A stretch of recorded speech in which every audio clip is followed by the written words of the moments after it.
Hello मेरे प्यारे विद्यार्थियों, कैसे हो आप सभी लोग। उम्मीद कर रहा हूँ कि सब लोग अच्छे होंगे और बहुत अच्छे तरीके से अपनी पढ़ाई में लग गए होंगे। तो बेटा जी, आज का जो लेक्चर होने वाला है ये होने वाला है जो आप लोगों ने मेगा स्कॉलरशिप जो टेस्ट दिया हुआ था उसके अंदर जो है बच्चे जो क्वेश्चंस आए थे तो उसके जो राइट आंसर जो होंगे उसके ऊपर जो है आज का वीडियो होने वाला है। तो आप इस वीडियो से जो है आप अपना जो है आंकलन कर सकते हो कि आप कहाँ पे स्टैंड कर रहे हो, आपका जो नंबर है वो कितना आया है और आपकी जो रैंकिंग जो है वो कितनी आ सकती है। इस वीडियो के माध्यम से आप जो है जज कर लोगे। इवन बच्चे आपके तो आज इवनिंग में ही आपके रिजल्ट जो है डिक्लेयर कर दिए जाएंगे, लेकिन आप पहले से ही अपना जो है एक जो है पोजीशन या फिर जो है अपनी स्टेट जान सकोगे। इसी के ऊपर जो है टेलर सर जो है कुछ बताना चाहेंगे आप लोग को। चलिए बच्चे। तो सबसे पहले बच्चों तो सभी को मेरा नमस्कार है। आप लोगों का काफ़ी ज़्यादा मतलब कि उत्साहित थे एग्ज़ाम के लिए। जितना हम लोग उम्मीद नहीं किए थे ना उससे ज़्यादा बच्चे जुड़े थे। हर क्लास के लगभग 700 से 800 बच्चे, ये छोटी मोटी बात नहीं होते बच्चों, बहुत ज़्यादा आप लोग एक्साइटेड थे। बहुत ज़्यादा बच्चे, हम लोग कभी सोचा ही नहीं थे कि इतने बच्चे आ सकते हैं। सर बिल्कुल, बच्चों का जो रिस्पॉन्स था वो बहुत जबरदस्त अच्छा था, काफ़ी अच्छा था, बहुत ज़्यादा अच्छा। बच्चा रात के कल जो है काफ़ी देर रात तक भी बच्चों का कॉल आता रहा कि सर हमारे रिजल्ट्स क्या होंगे, जो रिजल्ट कब अनाउंस होगा। तो बच्चे आपकी ये जो क्यूरियोसिटी है ना, यही हम लोग को जो इंस्पायर करती है कि हम लोग आपके लिए इतनी डेडिकेटली जो है मेहनत करेंगे। ठीक है बच्चे, तो आपको क्या करना है, बस हमारे साथ जो है कंटिन्यूएशन में रहना है। आप लोग बच्चे क्या करिएगा, लगातार जो हमको फॉलो करते रहिए। हम इसी तरीके से आपको एक बार की बात नहीं बेटा, अभी स्कॉलरशिप टेस्ट हो गया, इसके बाद और भी टेस्ट आने वाले हैं, उसमें आप जो है पार्टिसिपेट करिए। आपके लिए जो एक सरप्राइज गिफ्ट भी प्लान करेंगे, सारी चीजें यहाँ पे प्लान होने वाली बेटा। बस आपका सपोर्ट चाहिए रहेगा। आप ही लोग हो जो हमको इंस्पायर करते हो ऐसे काम करने के लिए। बिल्कुल सर, बिल्कुल बिल्कुल। और बच्चे आप लोगों ने काफी ज्यादा मेहनत किया था यार। हम तो रिजल्ट देखकर आश्चर्यचकित रह गए कि बच्चों के अभी स्कूल नहीं खुले हैं भैया, फिर भी उनका परसेंटेज 99%, कई बच्चों को तो 100 पे 100 मार्क्स भी आए हैं। कैसे कर लेते हो यार। मैं तो भैया इतना इंटेलिजेंट नहीं था अपने जमाने में, मैं तो बिल्कुल नहीं था भैया। बच्चों का रिजल्ट काफी भाई अट्रैक्टिव रिजल्ट आया इन लोगों का, देखकर मतलब शब्द नहीं बन रहे हैं हमारे बोलने के लिए। इतना जबरदस्त रिजल्ट आप लाए, काफी अच्छा यार। इसी तरह से बच्चों आप लोगों को कंटिन्यू पढ़ते रहना है। और कई बच्चे थोड़े नंबर से रह चुके हैं तो बिल्कुल आपको घबराने की जरूरत नहीं है। अपॉर्चुनिटी आपको आगे भी मिलती रहेगी, बस आपको हमारे साथ जुड़े रहना है। जो जो हमारे इंस्ट्रक्शन होंगे, जो जो हम बोलते जाएंगे उसको आप फॉलो करते जाइए। और बिल्कुल आप ये गांठ बांध के रख लो कि आप अपने जितने भी आपने सपने देख रखे होंगे अपने फ्यूचर के लेकर, हर वो सपना आप पूरा करोगे, अपना नाम रोशन करोगे, अपने माँ बाप का नाम रोशन करोगे और अपने देश का बिल्कुल नाम रोशन करने वाले हो। इसी तरह से डेडिकेशन के साथ आपको पढ़ाई करते रहना है और हमारे साथ आपको बने रहना है। तो बच्चों आज की इस क्लास में हम क्या करने वाले हैं, जो हमने 25 जून यानी कि रविवार को मेगा टेस्ट लिया हुआ था उसका आज आंसर की देने वाले हैं। और मात्र आंसर की नहीं देंगे, साथ ही साथ हम एक्सप्लेन भी करने वाले हैं कि सर इस क्वेश्चन का आंसर यही क्यों आएगा, यही क्यों आएगा। हर एक चीजों को एकदम विस्तार से बात करने वाले हैं। तो बच्चों बिल्कुल भी आपको किसी भी तरीके से स्किप नहीं करना है वीडियो को, हर एक चीज को नोटिस करना है और हर एक क्वेश्चन को पढ़ना है। अगर आपने कोई क्वेश्चन गलत किया हुआ तो उस क्वेश्चन को गलत क्यों किया है, कहां पर आपको समझने में गलती हुई है, हर एक चीजों को लिखते हुए समझते हुए चलना है बच्चों। ठीक है, तो चलिए और कुछ करना चाहेंगे सर। बिल्कुल सर, तो हम लोग जो है जल्दी से जो है एक्सप्लेनेशन के ऊपर चलते हैं। ठीक है, तो सबसे पहले एक्साइटेड हूं। हाँ बिल्कुल। तो चलिए सर, सबसे पहले हम लोग जो है क्लास 9th के ऊपर फोकस करते हैं, क्योंकि आज का जो वीडियो का जो एम रहेगा सर वो जो है 9th और 10th के बच्चों के लिए होने वाला है। तो सबसे पहले 9th वाले जो बच्चे हैं उनके लिए ये लेके आ जाते हैं, फटाफट उनके आंसर देते हैं। सेकंड नंबर का जब वीडियो आएगा आज की इस क्लास में क्या करेंगे, यानी कि पहले नंबर के पार्ट में हम क्या कर रहे हैं, क्लास 9th और 10th इन दोनों क्लास की हम आंसर की प्रोवाइड करने वाले हैं। इसके बाद जस्ट एक और वीडियो अपलोड होगा आधे घंटे बाद, जहां पर हम क्लास 11th और 12th दोनों क्लास के जो मेगा टेस्ट हुए थे ना उसका आंसर की फुल एक्सप्लेन के साथ अपलोड करने वाले हैं। तो बने रहिए हमारे साथ। और चलिए बच्चों हम बढ़ते हैं अपने क्वेश्चन के सिलसिले की ओर। और देखिए पहला नंबर का क्वेश्चन आपकी स्क्रीन पर। तो बेटा देखो ये पहला नंबर का क्वेश्चन बेटा 9वीं वाले जो बच्चे हैं उनमें जो है पहला क्वेश्चन ये था। देखो सर क्या था, Sanskrit is a difficult language, मतलब जो हमारी संस्कृत भाषा है ना वो क्या है, कठिन है, थोड़ी सी जो जटिल है। तो यहाँ पे आपको क्या दिया गया था, आर्टिकल्स बताना था कि भाई ए आर्टिकल्स होगा कि एन आएगा कि द आएगा। तो आपको पता है बेटा आप लोग जो है 9th में हो अभी, ठीक है 9th में जाने वाले, तो आप बचपन में मतलब आप 7th में 8th में पढ़े होगे कि भाई ए जब ए कब लगता है, जब हम लोग यहाँ पे किसी भी तरीके से क्या होता है व्यंजन होता है तो हम ए का यूज करते हैं।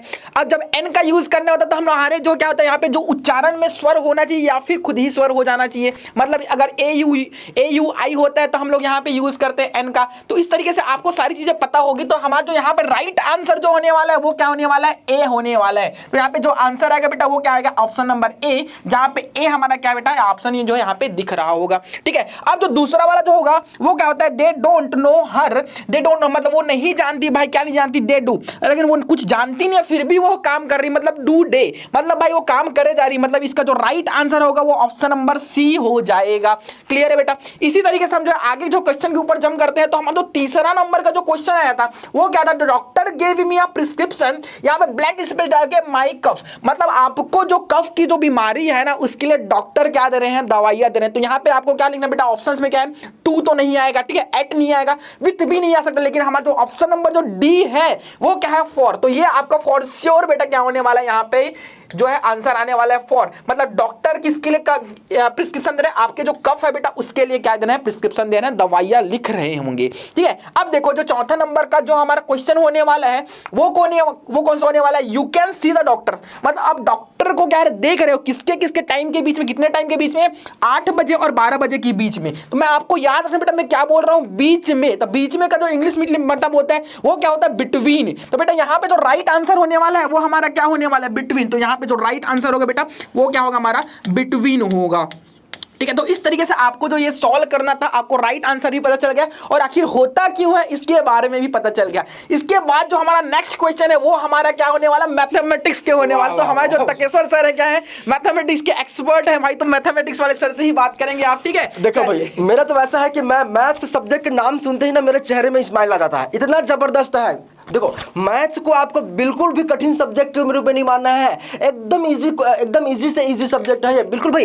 देखो मेरे चेहरे में ना मैथ से जो सब्जेक्ट है इसका नाम सुनते ही स्माइल सी आ जाती है। ठीक है बच्चों, तो चलिए अब हम एक एक करके जो मैथ्स के क्वेश्चन आए हुए थे उन सारे मैथ्स के क्वेश्चन के एक्सप्लेन करने वाले। मैं केवल आपको आंसर नहीं बताने वाला हूं, साथ ही साथ मैं आपको एक्सप्लेन भी करने वाला हूं कि सर यही आंसर क्यों आएगा, यही ऑप्शन आपने क्यों लिया हुआ है, इसका फुल हम आज डिटेल करने वाले हैं। ठीक है बच्चों, तो पहला नंबर का क्वेश्चन अगर बात करूं तो यहां पर गणित का पहला नंबर का क्वेश्चन दिया था सर कि वैदिक गणित नामक ग्रंथ की रचना की है। कई बच्चों को ये डिफिकल्ट लगा होगा क्योंकि कई बच्चों को क्या अभी स्कूल तो खुला नहीं भैया, और ये जो क्वेश्चन है वो आपके अध्याय 1 कक्षा 9वीं का अध्याय 1 हिस्ट्री ऑफ मैथमेटिक्स गणित का इतिहास से लिया गया है। तो कोई दिक्कत नहीं बच्चों, इसका जो आंसर आने वाला है वो है ऑप्शन नंबर ए, स्वामी भारती कृष्ण तीर्थ जी, इन्होंने ही वैदिक गणित नामक ग्रंथ की रचना की है। बच्चों ये आपका बिल्कुल सही आंसर होने वाला है। काफी लोगों ने इसका सही जवाब दिया है। ठीक है बच्चों, बिल्कुल सही जवाब आपका आया हुआ था।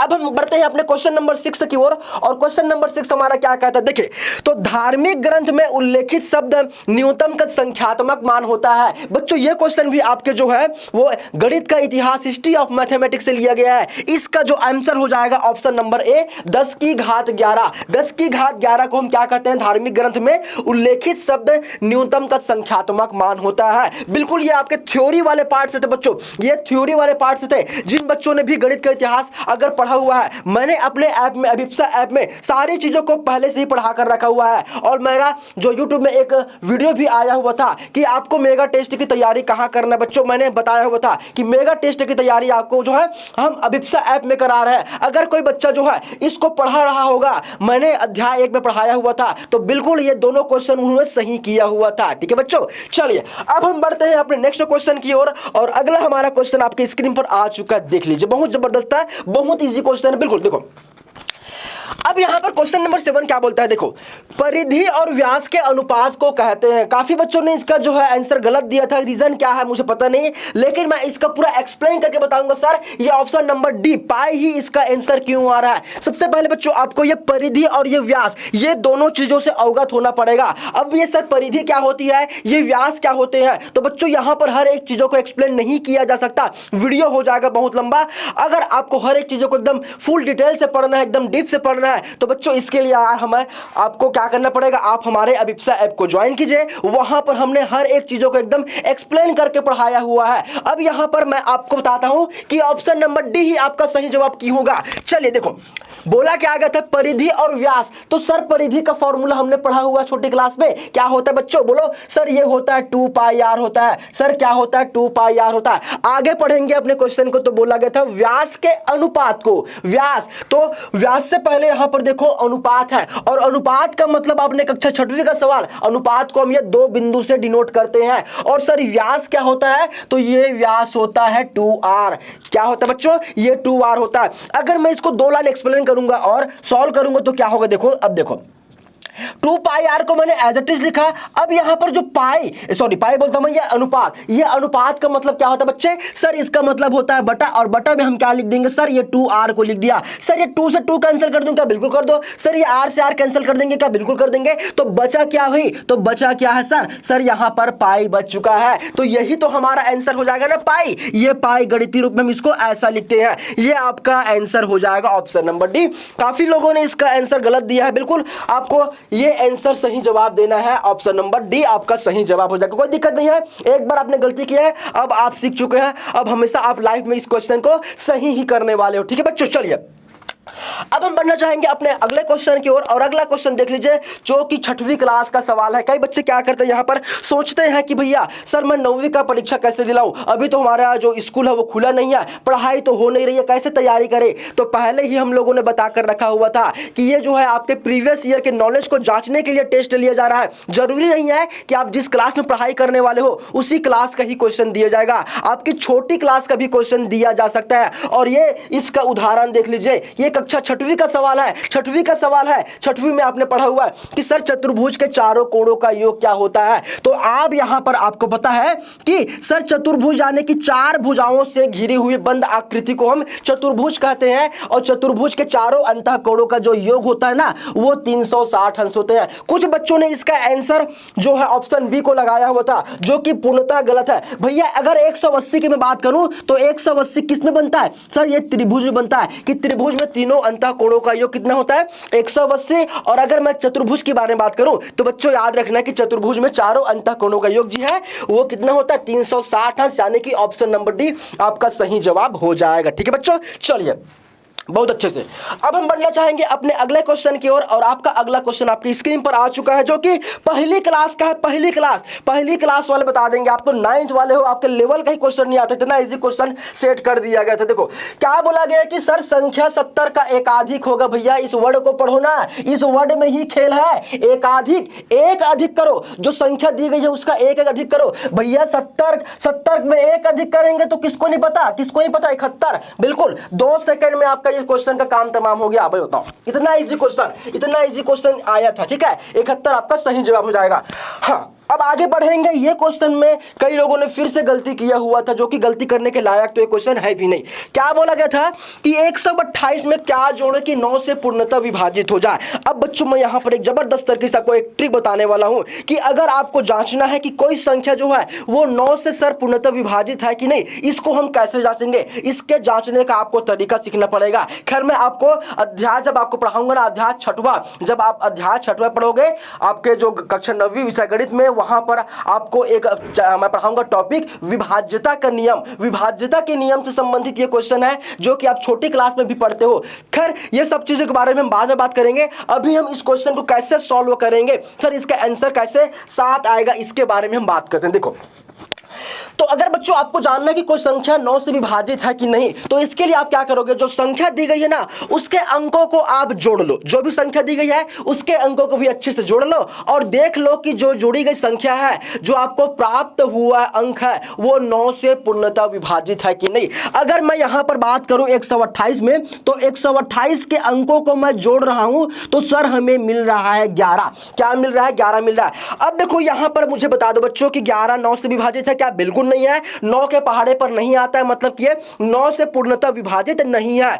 तो 9 से पूर्णतः विभाजित कौन कौन सी संख्या होंगी, तो अगर मैं बात करूं तो 9, 18, 27, इस तरह से ये आपके 9 से विभाजित होने वाली संख्या है। तो ये जो 11 है वो 9 से तो बड़ी है, तो हमें आगे वाली संख्या को लेना है। तो मुझे एक बार बता दो बच्चों कि 11 में मैं क्या जोड़ूं, 11 में मैं क्या जोड़ूं कि ये 18 बन जाए। तो सर 11 में अगर आप 7 जोड़ दोगे ना तो ये 18 हो जाएगा, जो कि 9 से पूर्णतः विभाजित है। तो मैंने इस 11 में क्या जोड़ा है बच्चों, मैंने सर यहां पर जोड़ा हुआ 7। तो बिल्कुल आपका ऑप्शन नंबर सी सही जवाब हो जाएगा। ये तो बात हो गई 128 में 9 क्या जोड़े, मैंने पूरा 1 से लेकर 13 तक की विभाज्यता का नियम पढ़ाया हुआ है। अगर इन सारी चीज़ों को आप सीखने के लिए एक्साइटेड हैं तो बिल्कुल आप हमारे अभिप्सा ऐप को ज्वाइन कीजिए, हमारे कोर्स को अच्छे से परचेज करके पढ़िए और हर एक चीज़ों को मैंने एकदम महीन से महीन पहलू को एकदम विस्तार से पढ़ाया हुआ है। एक बार आप हमारे अभिप्सा ऐप को ज्वाइन करके देख लीजिएगा, ठीक है। चलिए, हाँ, अब हम बढ़ेंगे अपने नेक्स्ट क्वेश्चन की ओर और अगला क्वेश्चन आपके स्क्रीन पर आ चुका है, प्रश्न क्रमांक 11। बहुत ही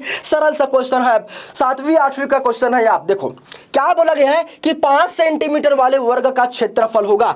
देखो बच्चों, वर्ग क्या होता है, तो वर्ग ये क्या होते हैं, चतुर्भुज होते हैं जिसमें चारों भुजाएं क्या होते हैं, बराबर होते हैं, ठीक है। एक भुजा का मान दिया गया 5 सेंटीमीटर, एक भुजा का मान क्या दिया गया बच्चों, सर 5 सेंटीमीटर दिया गया। अगर हमें इसका एरिया निकालना है, इसका क्षेत्रफल निकालना है, तो क्षेत्रफल बराबर क्या होता है, तो आप क्या करोगे, भुजा का गुणा कर दोगे भुजा से, यानी कि भुजा गुना भुजा कर देते हैं। कई बच्चे इसको ऐसा भी लिखते हैं, सर भुजा की घात 2 कर देंगे क्या, बिल्कुल ये दोनों चीजें एक ही बात है, ये दोनों चीजें एक ही बात है, दोनों फॉर्मूला एक ही चीज को डिनोट करते हैं, ठीक है। क्षेत्रफल निकाल रहे हैं किसका, वर्ग का, किसका, वर्ग का। ध्यान रखना ये वर्ग का निकल रहा है, आयत का नहीं है, आयत को हम अलग तरीके से निकालते हैं, ठीक है। चलिए, अब यहां पर क्या करेंगे, देखो यहां पर हम क्या कर सकते हैं, भुजा गुना भुजा, भुजा का मान दिया गया 5 सेंटीमीटर और यहां पर भुजा का मान फिर क्या दिया गया 5 सेंटीमीटर। अगर मैं दोनों को गुणा करूंगा तो यह 25 सेंटीमीटर की घात 2 आएगा। यहां पर आपको घात में लगा देना है, चारों में ऑप्शन में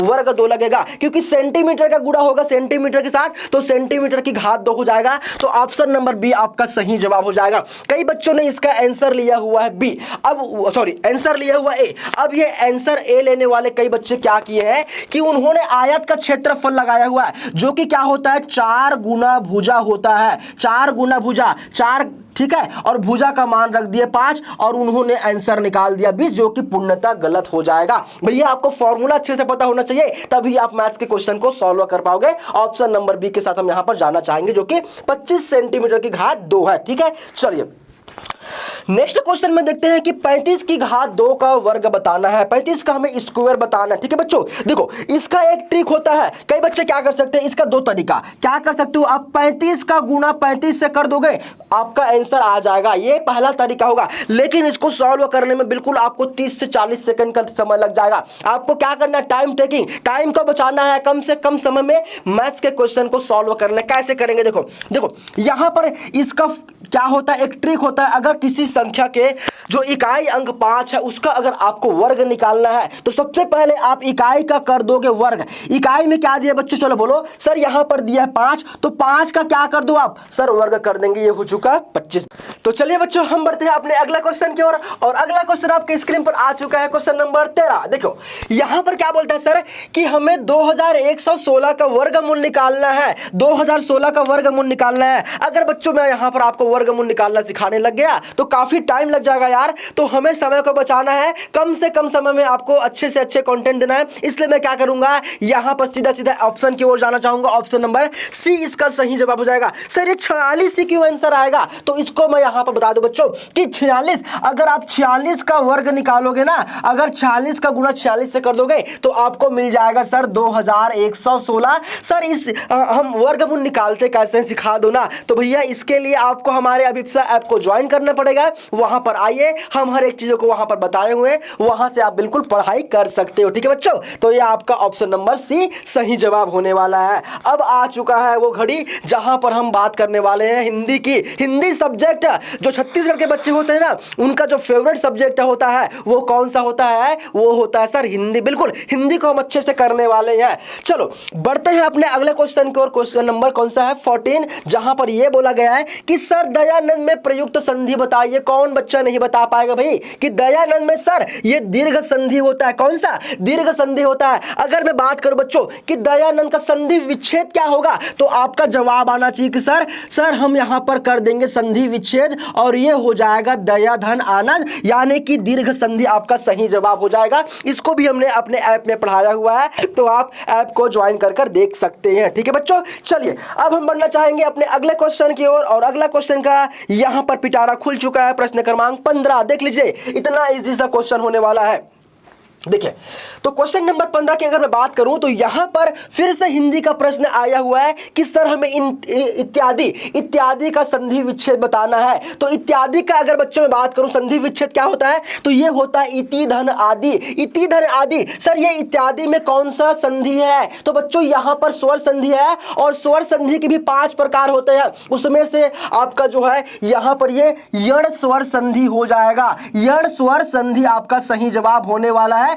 मैंने दोनों क्वेश्चन का आंसर बता दिया है। 2 क्वेश्चन यहां से पूछे जा सकते थे। पहला तो पूछा ही गया है कि सर इत्यादि का संधि विच्छेद क्या होगा, तो यह होता है कि इति धन आदि। और अगर आपसे पूछ ले कि इत्यादि में कौन सा संधि है, तो पहला तो स्वर संधि, और स्वर संधि का भी अंदर का पूछ ले तो ये आपका यण स्वर संधि होने वाला, बिल्कुल आपका ये सही जवाब हो जाएगा। ठीक है बच्चे, चलिए तो क्वेश्चन नंबर अगर मैं यहां पर बात करूं 16 की, तो ये भी आपके संधि वाले ही पोर्शन से होने वाले। देखो क्या पूछा गया है कि महेश का संधि विच्छेद क्या होगा, तो सर महेश का जो संधि विच्छेद होता है ना, वो ऑप्शन नंबर बी के साथ हम जाना चाहेंगे, महाधन इस होता है। और अगर मैं बात करूं ये सर कौन सा संधि है, तो ये गुण स्वर संधि है। गुण स्वर संधि, ये गुण स्वर संधि स्वर संधि के ही एक प्रकार होता है। हमने इसको अच्छे से पढ़ा हुआ छोटी क्लास में।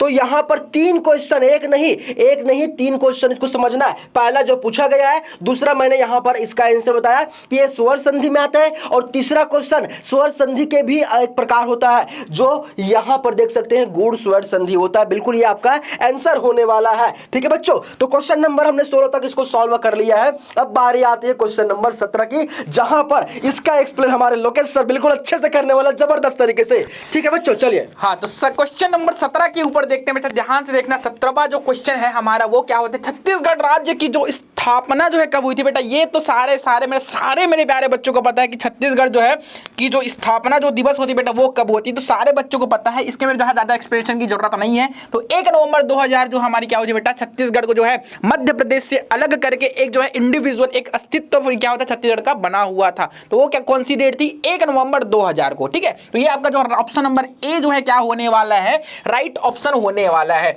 एंड हमारा जो क्वेश्चन नंबर जो 18 बच्चे वो क्या है, संविधान दिवस में हर वर्ष कब मनाया जाता है। अब बच्चे देखो, संविधान जो है दिवस जो होता है वो हर वर्ष जो है कब मनाया जाता है बेटा, 26 नवंबर को मनाया जाता है। लेकिन भैया बहुत सारे बच्चों को ये कंफ्यूजन होता है कि भाई जो गणतंत्र दिवस है ना, जो 26 जनवरी जो डेट होता है उसको वो लोग संविधान दिवस बोल रहे होते हैं। तो ऐसा नहीं है बेटा, हमारा जो संविधान दिवस जो है वो कब मनाया जाता है, 26 जो है नवंबर को मनाया जाता है। जो हमारा ऑप्शन नंबर सी जो है एकदम करेक्ट है, 26 जनवरी को बच्चा हम लोग क्या मनाते हैं, गणतंत्र दिवस जो है मना रहे होते हैं। ठीक है, चलिए नेक्स्ट क्वेश्चन के ऊपर जंप करते हैं बेटा। देखो हमारा जो लैपटॉप होता है वो क्या होता है बेटा, लैपटॉप क्या करता है हमारा, सबको पता है, सब ले आप लोगों ने देखा होगा कि लैपटॉप आखिर क्या काम करता है। तो लैपटॉप भैया क्लिनिकल जो है प्रयोगशाला में प्रयोग किया जाता है। जब आप क्लिनिक पे जाते हो, डॉक्टर के पास जाते हो, तो वहां पे लैपटॉप पीसी पड़ा रहता है, कंप्यूटर रखा होता है ना, तो वहां पे भी इसका यूज किया जाता है। साथ ही साथ जो कंपैक्ट जो है जो आ रहा है निर्मित कंप्यूटर के बारे में यूज करते हैं। मतलब जो कंप्यूटर है लैपटॉप वही तो एक ही है बच्चे। ठीक है, जो छोटे हल्के जो कंप्यूटर होते हैं जो सूटकेस में आ जाते हैं, ये तो अपन को पता ही है। ठीक है, तो हम क्या जो ऑप्शन लेंगे इसमें, तो इनमें से जो सभी काम क्या करता है, लैपटॉप करता है। सभी जो यहाँ पे जो सही है तो हम क्या लेंगे, ऑप्शन नंबर डी। जो इनमें से सभी के सभी सही है तो ऑप्शन नंबर डी हम लोग यहां से सेलेक्ट करने वाले हैं। और एक बच्चे हमारे पास जो है छत्तीसगढ़ के मेरे प्यारे बच्चों के लिए एक छत्तीसगढ़ी वाला क्या बेटा क्वेश्चन यहां पे आया है, क्या था, महू जाऊं का मतलब क्या होता है। जो आप लोग बोलते हो ना कि आपके जो है पेरेंट्स होते हैं, तो अब वो क्या है, तो कभी कभी आपको छोड़ के जो है घर से छोड़ के जो है कहीं घूमने जाते हैं, तो आप बोलते हैं महू जाऊं, ऐसा कर, तो वही वाला महू जाऊं है बेटा। ये क्या है, महू जाऊं का मतलब क्या होता है, मैं भी जाऊंगा। क्या बेटा, मैं भी जाऊंगा। जो ऑप्शन नंबर जो बी है, मैं भी जाऊंगा या फिर जाऊंगी, ठीक है, तो वो ऑप्शन नंबर आपका जो सही होने वाला है। क्लियर है क्या बच्चे। चलिए नेक्स्ट क्वेश्चन के ऊपर हम लोग फटाफट से जंप करते हैं। जो हमारा नेक्स्ट क्वेश्चन है वो हमारा क्या है बेटा, भारतीय संविधान का जो पिता जो है किसे कहा जाता है। ठीक है, भारतीय संविधान बेटा, भारतीय संविधान को पता है कि जो भारतीय संविधान के जो निर्माता है वो क्या है, हमारे डॉक्टर भीमराव अंबेडकर जी। तो यहाँ पे किसी भी तरीके का कोई भी डाउट नहीं होगा। ठीक है, तो ये सारे बच्चों को पता है, बचपन से ही सारे बच्चे इसको जो पढ़ते आ रहे हो एसएसटी के सब्जेक्ट में। ठीक है, तो आपको पता ही होगा कि भारतीय संविधान के जो निर्माता है वो क्या हमारे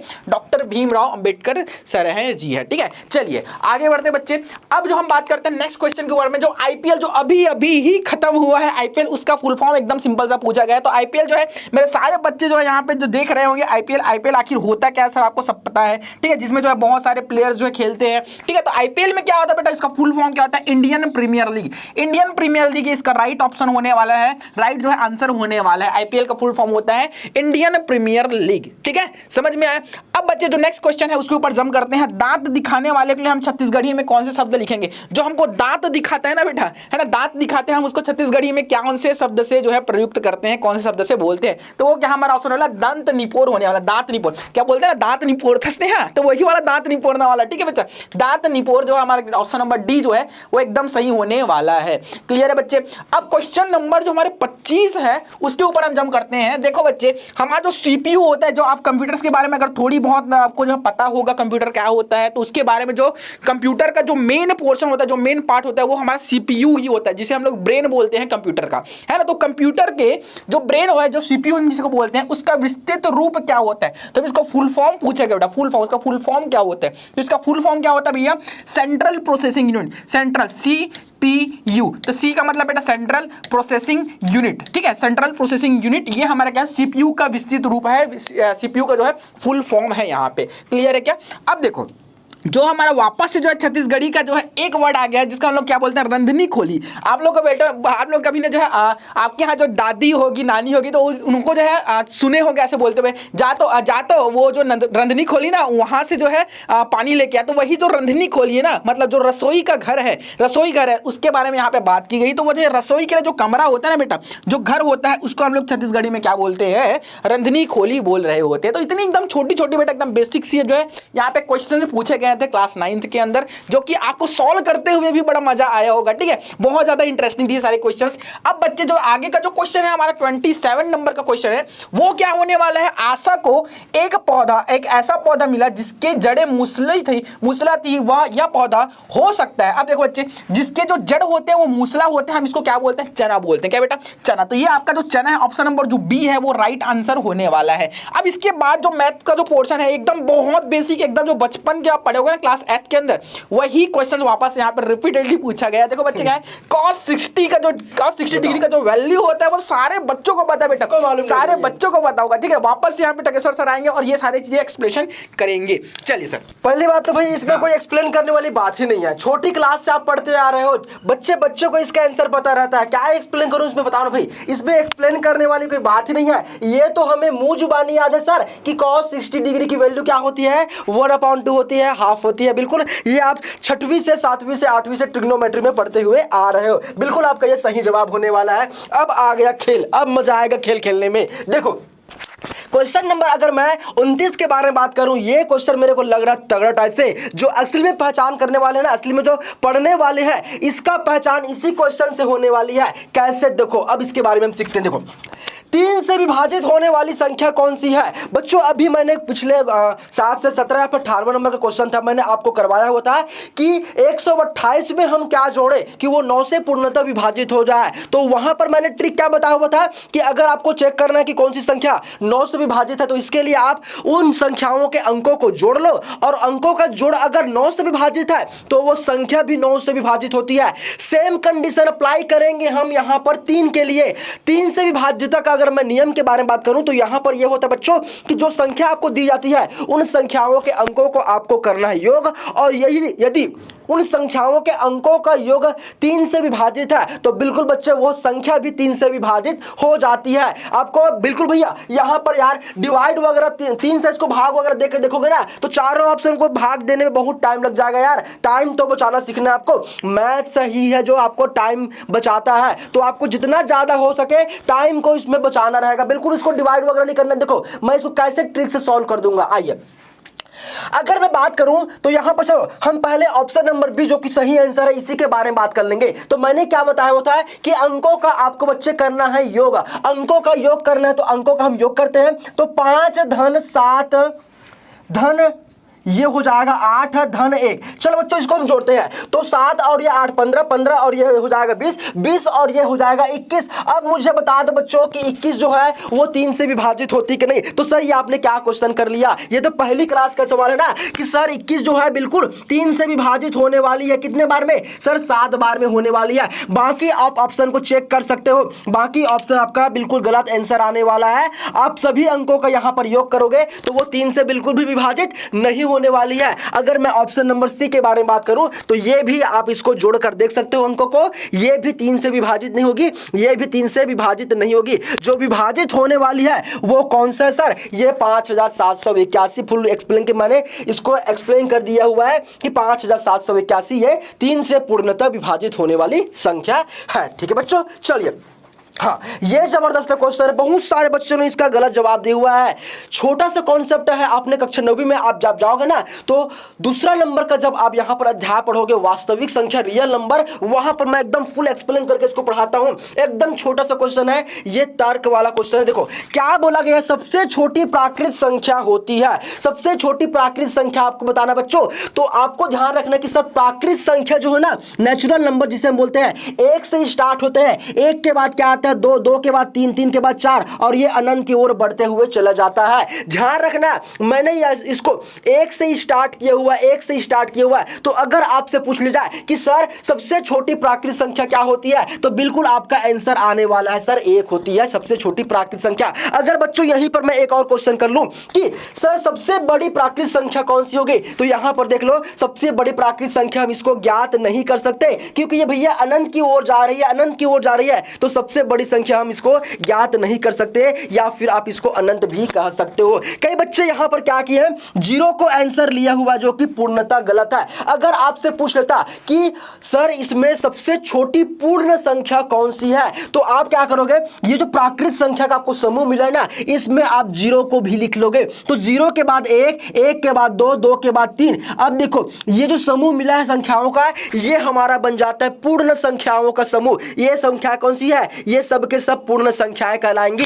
तो अगर आपसे पूछ लेता कि सबसे छोटी पूर्ण संख्या कौन सी होती है, तब आपका आंसर क्या होता सर? 0 होता। यहां पर पूछा गया था प्राकृत संख्या, तो इसलिए ऑप्शन नंबर बी एक आपका सही जवाब हो जाएगा। मैंने फुल एक्सप्लेन करके इसको बता दिया हुआ है। अगर और डीप में पढ़ना है तो बिल्कुल आपको अभिप्सा ऐप को ज्वाइन करना है। ठीक है, चलिए बच्चे आगे बढ़ते हैं अपने अगले क्वेश्चन की ओर। और अगला क्वेश्चन हमारे स्क्रीन पर आ चुका है, बहुत जबरदस्त क्वेश्चन, छोटा सा क्वेश्चन है, 2 सेकंड का क्वेश्चन, 2 सेकंड का क्वेश्चन, 2 सेकंड का क्वेश्चन है। और यहां पर एक चीज ध्यान रखना कि इसका आंसर जो है वो बी नहीं आएगा, इसका आंसर जो आने वाला है ए आने वाला है। थोड़ा सा यहां पर मिस्टेक हो चुका था टाइपिंग में, कोई दिक्कत नहीं है, मैंने इसका आंसर बता दिया, 2 आया है। सर यहां पर 2 क्यों आएगा? ठीक है, अच्छा हाँ सॉरी, इसका आंसर ये, एक सेकंड, हाँ इसका आंसर जो है वो भी ही आएगा। मैंने थोड़ा सा क्वेश्चन पढ़ने में मिस्टेक कर दिया था। यहां पर पूछा क्या गया है, त्रिभुज में भुजाओं की संख्या कितनी होती है। भैया 2 क्यों आएगा, 3 आएगा ना भैया, ये एक भुजा, ये दूसरी भुजा और ये तीसरी भुजा, तो 3 भुजाओं से घिरी बंद आकृति तो क्या कहते हैं बच्चों? सर इसको तो हम कहते हैं त्रिभुज। तो बिल्कुल आपका सही जवाब क्या हो जाएगा सर? ये हो जाएगा बी, बी आपका सही जवाब होने वाला है। ठीक है बच्चों, थोड़ा सा क्वेश्चन को अच्छे से पढ़ना है, पेशेंस बना के रखना है, धैर्य से काम करना। ठीक है, चलिए हाँ अब इस क्वेश्चन को पढ़ते हैं हम। देखो बहुत अच्छा सा क्वेश्चन है, निम्न में से किस संख्या का वर्ग विषम संख्या होगी। सबसे पहले तो आपको यह मालूम होना चाहिए कि विषम संख्या क्या होती है। विषम संख्या क्या होती है बच्चों? जो 2 से पूर्णतः विभाजित नहीं होती है। तो सम संख्या क्या होगी सर? जो 2 से पूर्णतः विभाजित हो जाए। ठीक है बच्चों, तो हमें क्या निकालना है, जो ऑप्शन दिए गए ना उसका सबसे पहले हमें यहां पर वर्ग निकालना पड़ेगा। तो अगर बच्चों मैं 2 का वर्ग निकालूंगा तो सर ये होता है 4। 4 क्या है सर? 4 तो सम संख्या है, हमारा आंसर बिल्कुल ये नहीं होगा। सर यहां पर 3 का निकालें क्या? बिल्कुल निकालो सर, 3 का वर्ग है ना 9 होता है। तो 9 क्या है, सम है कि विषम है? सर ये विषम संख्या और नंबर है, तो बिल्कुल ये हमारा आंसर सही जवाब हो जाएगा। बाकी ऑप्शन को भी देख लेते हैं, चेक करो आओ। देखो तो सर 4 का वर्ग क्या होता है सर? ये होता है 16। 16 सम है कि विषम है भैया? सर ये तो 16 जो सम है, छोटी क्लास से पढ़ रहा है। सर ये 6 क्या होगा? तो 6 का वर्ग करोगे तो ये तो होता है 36। ये भी क्या है? ये भी मेरे प्यारे बच्चों क्या है? सम संख्या है। तो आपका आंसर क्या होने वाला भैया? तो ये होने वाला है ऑप्शन नंबर बी, 3 आपका सही जवाब हो जाएगा। ठीक है, चलिए अब बढ़ते हैं अपने अगले क्वेश्चन की ओर। और अगला क्वेश्चन आ चुका है प्रश्न क्रमांक 33। चलिए हाँ अब यहां पर इस क्वेश्चन को समझने की जरूरत है। देखो चतुर्भुज में विकर्णों की संख्या होती है, चतुर्भुज में विकर्णों की संख्या होती है। बच्चे यहां पर कंफ्यूज होते हैं, सर ये विकर्ण क्या होते हैं और ये कर्ण क्या होते हैं, दोनों में माइनर सा डिफरेंस होता है बच्चों, आपको इन दोनों को समझना पड़ेगा। मैं हर एक चीजों को यहां पर एक्सप्लेन नहीं कर सकता बच्चों। अगर आपको सीखना है कि कर्ण क्या होते हैं सर, विकर्ण क्या होते हैं, तो इसके लिए आपको हमारे अभिप्सा ऐप को ज्वाइन करना पड़ेगा। हर एक चीजों को हम वहां पर एक्सप्लेन करते हैं, यहां पर किसी भी तरह से पॉसिबिलिटीज नहीं है। तो इसका सही जवाब हो जाएगा कि चतुर्भुज में विकर्णों की संख्या कितनी होती है, सर ये 2 होती है। अगर मैं बात करूं, अगर मैं आपको विकर्ण बनाकर दिखाऊं, चलो मैंने यहां पर ले लिया एक आयत ले लिया, ठीक है, ये आयत ले लिया, ठीक है। अब ये विकर्ण क्या होता है, तो ये कोंटा, कोंटा जानते हो ना सब छत्तीसगढ़ी के बच्चे सब जानते होंगे, ये कोंटा हो गया और ये कोंटा, ठीक है। इन दोनों किनारों को मैंने ऐसे मिला दिया तो यही आपका होता है विकर्ण। और ये वाला किनारा और ये वाला किनारा, इन दोनों को मैंने मिला दिया तो ये पहला नंबर का और ये दूसरा नंबर का। कितने विकर्ण निकल गए सर, यहां पर 2 विकर्ण निकल गए, ऐसा आपको सोचना रहेगा। तो बिल्कुल ऑप्शन नंबर सी इसका सही जवाब हो जाएगा। अब चलते हैं भैया क्वेश्चन नंबर 34 की ओर, जो कि दिया गया है क्वेश्चन नंबर अनुपात का अर्थ है। अब ये अनुपात का क्वेश्चन है, आपने कक्षा 6वीं में पढ़ा हुआ अनुपात समानुपात का नियम, ठीक है। तो अनुपात का मतलब क्या होता है, 2 चीजों की तुलना करना। जब आप कक्षा 10वीं में जाओगे ना तो वापस से अनुपात एवं समानुपात का क्वेश्चन पढ़ने वाले हो, एक पूरा चैप्टर आपको पढ़ने के लिए मिलने वाला है। और आपने 6वीं में भी पढ़ा हुआ है कि सर अनुपात क्या होते हैं, तो 2 चीजों की हम जब यहाँ पर तुलना करते हैं, उनके जब हम गुणों को क्या करते हैं, कंपेयर करते हैं, तो वही हमारा क्या कहलाता है मेरे प्यारे बच्चों, सर ये तुलना करना ही अनुपात कहलाता है, ठीक है। यहां तक का सही जवाब हो चुका। अब हम बढ़ते हैं अपने अगले क्वेश्चन की ओर, और अगला क्वेश्चन जो है वो आ चुका है भैया, ये जीके का सवाल। और जीके के जो एक्सपर्ट हमारे फैकल्टीज है वो हमारे लोकेश सर, फुल आपको एक्सप्लेन के साथ, फुल जोश के साथ बताने वाले हैं। तो देखो बच्चे, तो हमारा जो है क्वेश्चन नंबर जो 35 है बेटा, क्वेश्चन नंबर जो है 35 है, इसमें क्या क्वेश्चन पूछा गया है, निम्नलिखित में से किस देवता को गौरी नंदन के नाम से भी जाना जाता है। बेटा गौरी नंदन आप लोग जो है गाने में सुने होंगे, गौरी नंदन किनको बोलते हैं। आप बच्चे अभी जो है गणेश उत्सव होने वाला ना, तो वहां पे भी आप जानोगे गौरी नंदन, ठीक है। तो गौरी नंदन किसको बोलते हैं बेटा, हम लोग गणेश जी को बोलते हैं, गणेश भगवान को हम लोग गौरी नंदन बोल रहे होते हैं। तो आपको ये पता ही होगा, सारी चीज एकदम सारे बच्चों के लिए कॉमन सी बात है बेटा। गौरी नंदन किसको बोलते हैं, हम लोग गणेश जी को बोलते हैं। ये हमारा जो ऑप्शन नंबर बी है ये करेक्ट आंसर होने वाला है। और देश की जो राष्ट्रपिता है बेटा, राष्ट्रपति और राष्ट्रपिता दोनों अलग अलग बेटा, ठीक है। बच्चे यहाँ पे बहुत ज्यादा कंफ्यूज होते हैं कि भाई राष्ट्रपिता पूछ रहे हैं कि राष्ट्रपति जो है पूछ रहे हैं। राष्ट्रपति जो है बेटा अलग होते हैं, ठीक है, वो जो देश के सर्वप्रथम जो होते हैं, सर्वप्रथम जो है होते हैं। उसी तरीके से जो हमारे राष्ट्रपिता है जो महात्मा गांधी जी है, वो हमारे पे राइट आंसर होना है, जो कि ऑप्शन सी हमारा महात्मा गांधी दिया हुआ है। ये हमारा जो राइट ऑप्शन होगा राष्ट्रपिता, ठीक है। इसके बाद बच्चे हम लोग जो है नेक्स्ट क्वेश्चन के ऊपर जंप करते हैं। नेक्स्ट क्वेश्चन हमारा क्या होने वाला है, हमारे सौर मंडल में कौन सा ग्रह जो है लाल ग्रह के रूप में जाना जाता है। बेटा ये तो बहुत ईजी सा बेटा, बहुत ज्यादा ईजी था। अगर आप थोड़े बहुत जो है न्यूज देख रहे होगे या फिर थोड़ी बहुत अगर मूवी के बारे में जान रहे होगे, तो एक जो है मूवी आई थी मिशन मंगल करके, ठीक। तो मिशन मंगल के अंदर ही बेटा लाल ग्रह के बारे में बताया कि हमारा जो लाल ग्रह सौरमंडल में वो हमारा क्या है, मंगल है। क्या बेटा, मंगल ग्रह हमारा लाल जो होता है, लाल जो है कलर का होता है, हम इसीलिए क्या बोलते हैं उसको लाल ग्रह बोल रहे होते हैं। बेटा आप जो थोड़ी बहुत ऐसे जानकारी रखोगे ना, एकदम जनरल बातें, ठीक है, आप न्यूज पेपर पढ़ोगे, थोड़ा सा न्यूज देखोगे, थोड़ी सी जानकारियां लोगे, तो आपके लिए क्वेश्चन बहुत ज्यादा ईजी हो जाएगा। अगर जो बच्चे नहीं कर रहे, थोड़ा सा उसमें तकलीफ हो सकती है, लेकिन उसमें किसी भी तरीके की डरने की बात नहीं है। तो हमारा जो क्वेश्चन नंबर जो 38 होने वाले वो क्या, भारत का सबसे बड़ा राज्य जो है कौन सा है। भारत का सबसे बड़ा राज्य बेटा राजस्थान होता है। क्या है बच्चे, राजस्थान जो है सबसे बड़ा राज्य होता है भारत का, ठीक है। यहाँ पे ऑप्शन जो है थोड़ी सी जो है गलती की गई है ऑपरेटर्स के द्वारा, ठीक है। देखो ध्यान से, जो छत्तीसगढ़ बेटा ये नहीं होता, ठीक है। ये ऑप्शन आपको भले ही दिख रहा होगा येलो कलर का, लेकिन ये जो है नहीं है आंसर सही। हमारा जो राइट आंसर है वो क्या है, राजस्थान। राजस्थान हमारा क्या होने वाला है, भारत का सबसे बड़ा स्टेट होता है, राज्य होता है।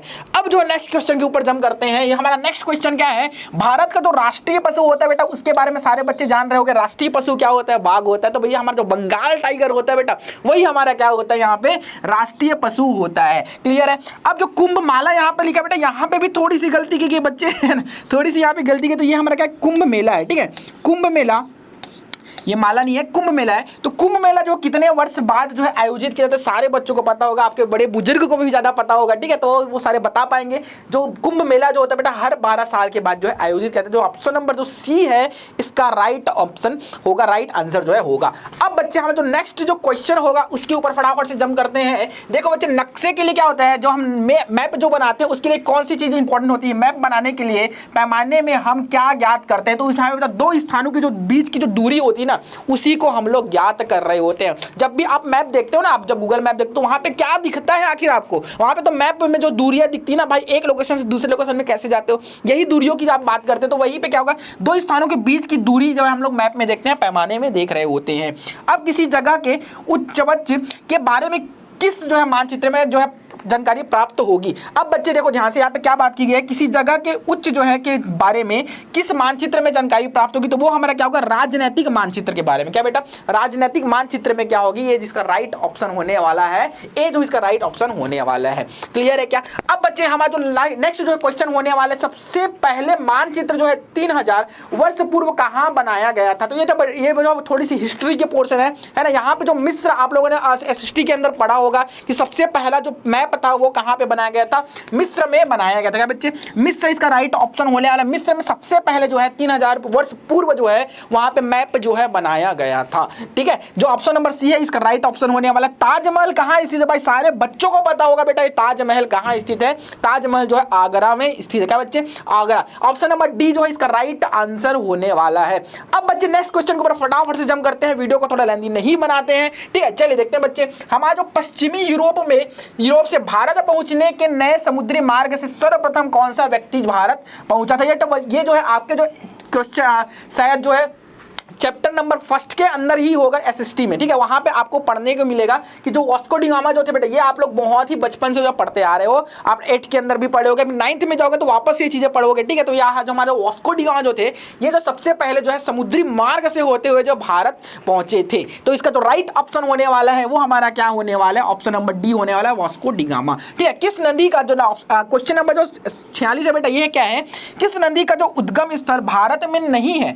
अब बच्चे इसके अंदर बहुत ज्यादा कंफ्यूज होते हैं कि हमारी जो गंगा नदी है, ठीक है, वो तो भारत में बहती है, ब्रह्मपुत्र जो भारत में बहती है, साथ ही गोदावरी नर्मदा, ये जो नदियां है ये सारे भारत में ही बहती है। लेकिन यहाँ पे क्वेश्चन ये पूछा गया है कि हम ये जो है उसका जो उद्गम है, मतलब उसका जो निर्माण है, जहां से कहां से निकलती है, इसके बारे में पूछा गया। तो भैया गंगा तो यहाँ भारत से ही निकलती है, लेकिन जो ब्रह्मपुत्र जो नदी बेटा, ये क्या है, चीन की साइड से भैया, तिब्बत में, तिब्बत से क्या होती है, इसका जो उद्गम होता है वो जो तिब्बत से निकलती है ब्रह्मपुत्र नदी, और जो है भारत में बहती है। ठीक है बच्चों, हमारा इसका राइट ऑप्शन जो है या फिर आंसर जो है होने वाला है, ये हमारा क्या होने वाला है? ऑप्शन नंबर बी, ब्रह्मपुत्र होने वाला है। क्लियर है? अब बच्चे जो नेक्स्ट जो है क्वेश्चन के ऊपर फटाफट से जंप करते हैं। देखो, सबसे बड़ा जो जानवर कौन सा होता है? सबसे बड़ा जो जानवर होता है वो हमारा क्या होता है? जिराफ होता है। क्या बेटा, जिराफ होता है। ठीक है, सबसे बड़ा ऊंचाई में यहाँ बात की गई है। ठीक है, ऊंचाई की बात की है तो यहाँ पे सबसे बड़ा जो है ऊंचाई में बात की जाती है तो हमारा क्या होता है? जिराफ होता है। जब एक विशालकाय शरीर की बात की जाएगी तब वहां पे ऑप्शन क्या हो जाता है? हमारा